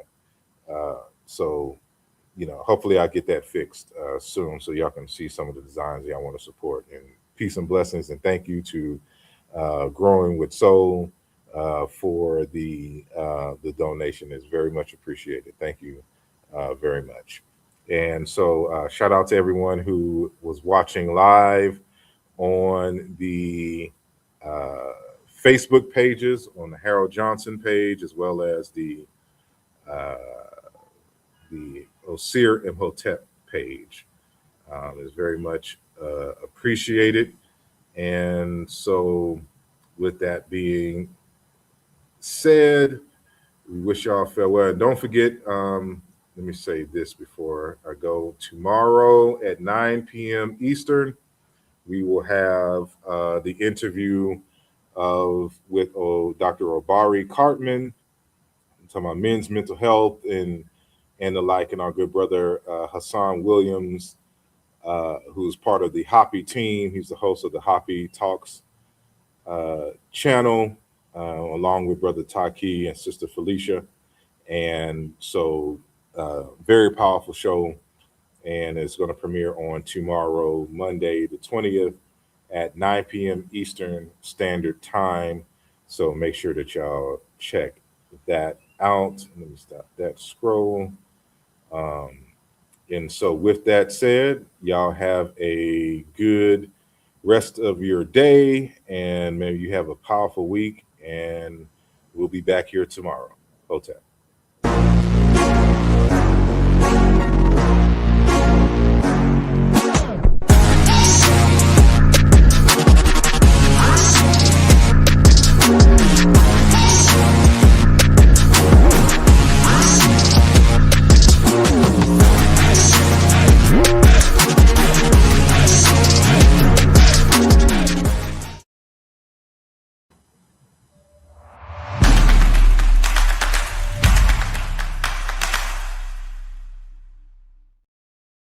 This program was created with the love and support of all our Patreon members and subscribers.